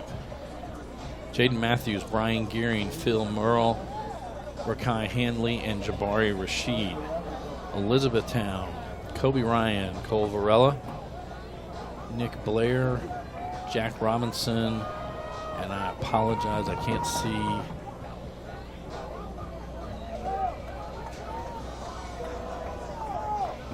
which player that is.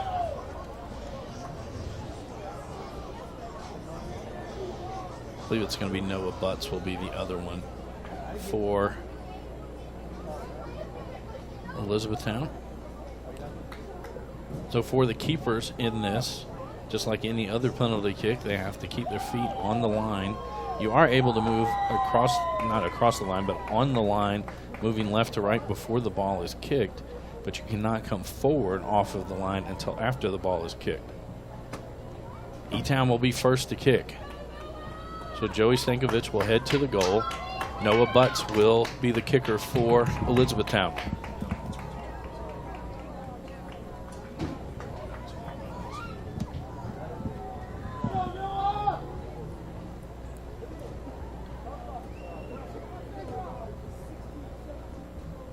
So Butts will have the ball. It'll be placed 12 yards out from the goal.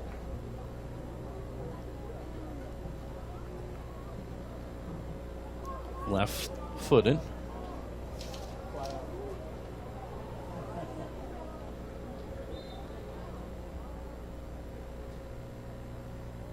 Shot.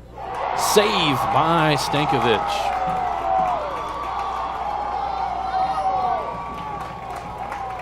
Jabari Rashid will come forward for North Hardin. Camden Rich will be in the goal for the Panthers.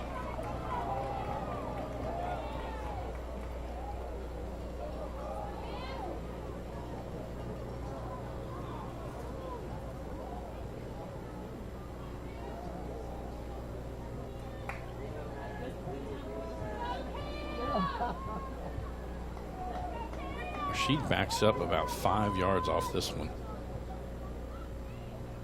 Closer to about 8 yards. Shot happens in the left side. Nick Blair now coming up for Elizabethtown.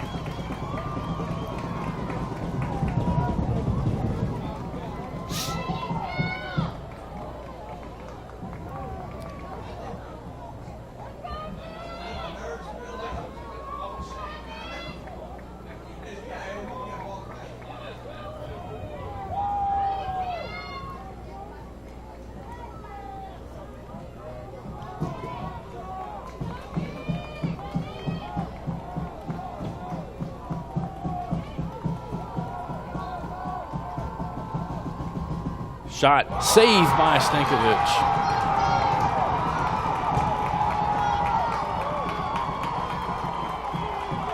Brian Gearing now coming up for the Trojans.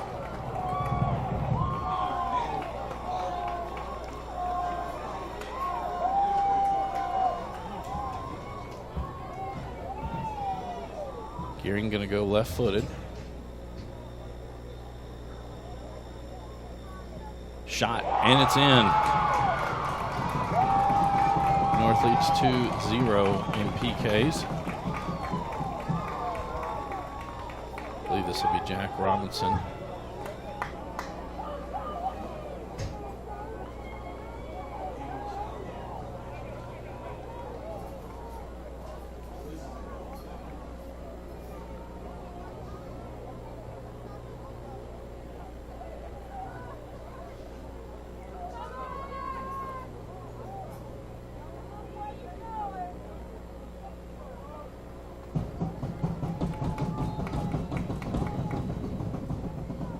And that one's in.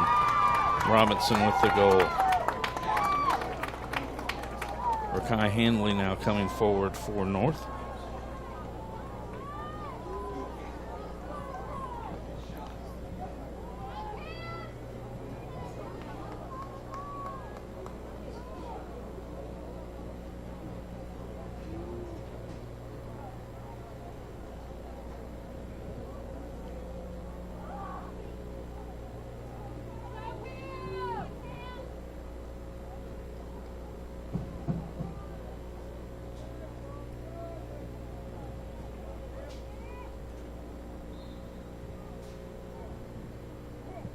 That one in. 3-1.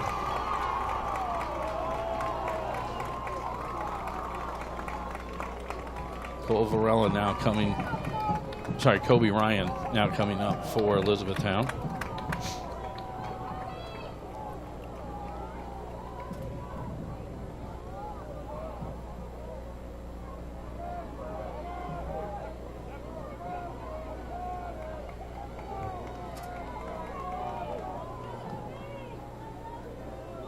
Stankovic with the save on this one will end it. Shot, and it's in.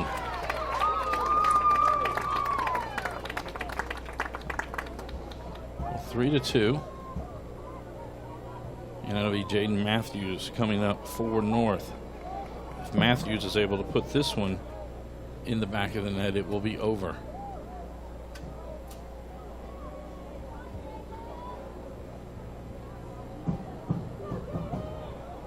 This is a long walk. Not sure why they make him stand back at midfield.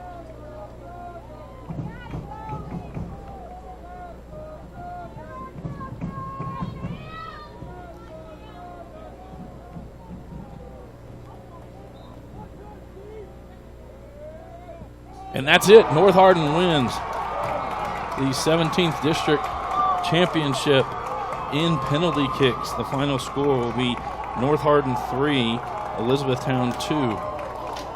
This is a Hardin County Educational and Community Television student production. HCEC-TV is a division of Hardin County Schools. Live Channel 1 programming sponsored in part by Brandenburg Telecom, providing service for all your telecommunication needs. Physical Therapy Associates, more personal attention for more effective results. eTownApartments.com by Mark Harris Construction. Take a virtual tour today at eTownApartments.com. Waddell's Auto and Scrap Metal Recycling, a family-owned business with competitive prices, pickup service, and a friendly staff. eTown Exterminating is a locally owned, family-run pest control company and has been serving the surrounding areas of Kentucky since 1976. And West Point Bank. Let us help make life simpler. Hometown banking made simple. Online at westpointbank.com. We are now going to have the post-game awards handed out. We'll have the all-tournament team members named, and then they will have the presentation of the district runner-up and then the district champion trophies. Again, both of these teams move on to the region tournament. I believe both sides think they will meet up again in the region championship game.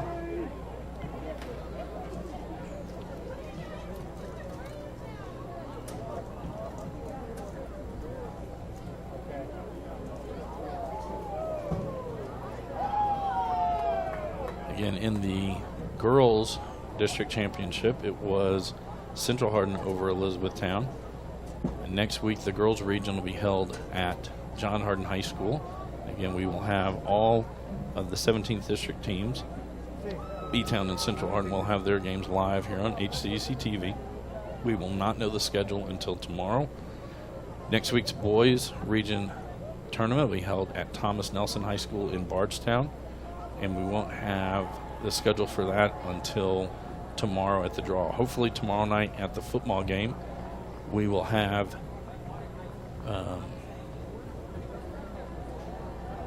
the schedule for as far as when North Hardin and Elizabethtown, along with Central Hardin girls and eTown girls, know when they play next week in the region tournament.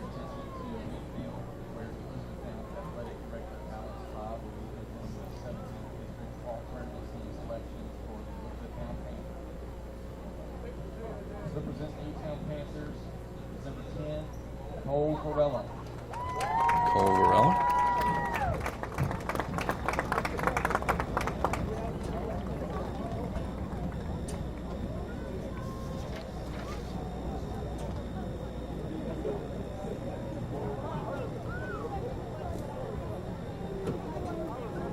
Number 25, Jack Robinson. Jack Robinson. Robinson with the hat trick yesterday.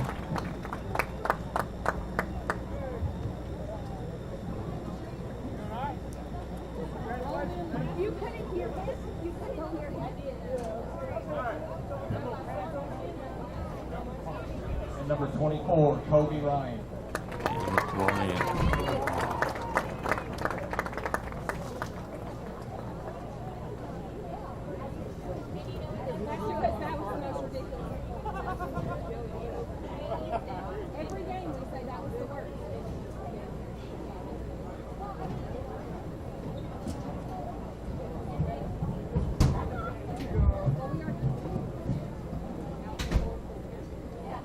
Now representing your 17th district champions, North Hardin Trojans, all district tournament team players, number 12, Jabari Rashid.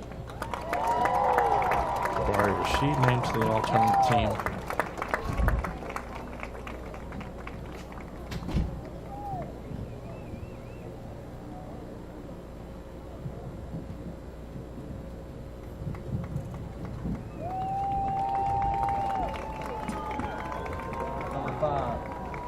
Kai Handley.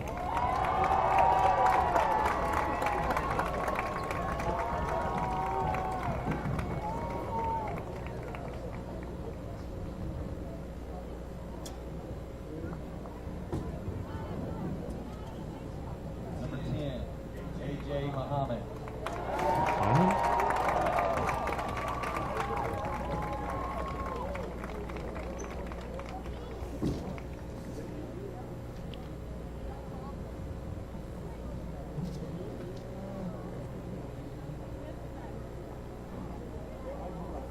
Finally, number 29, Joey Stankovic.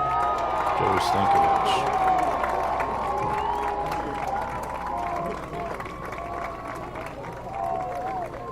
So now we'll have the presentation of the district runner-up and then the district championship trophies. Again, both teams move on to next week's region tournament at Thomas Nelson. We'd like to recognize the runner-up in the district tournament, the Elizabethtown Panthers. So Elizabethtown will get the runner-up trophy.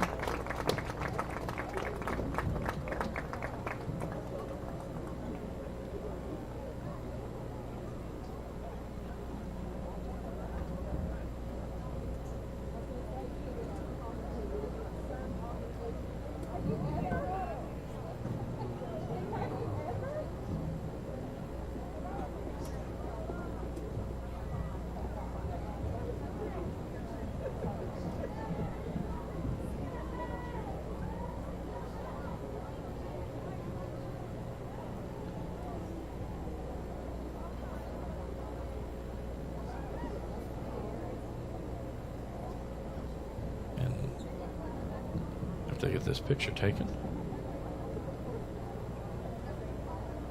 For Jim Stone, this being his last season as the head coach for the North Hardin Trojans.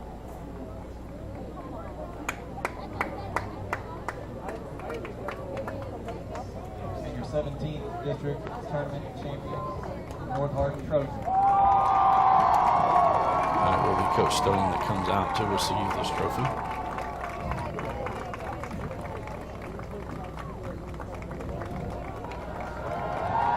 So both teams move on to next week's region tournament. Tomorrow night we are back on the air. 7:30 will be football action as the John Hardin Bulldogs take on the Moore Mustangs. For all of our workers here at HCEC-TV, I am Bobby Thompson saying so long and good night.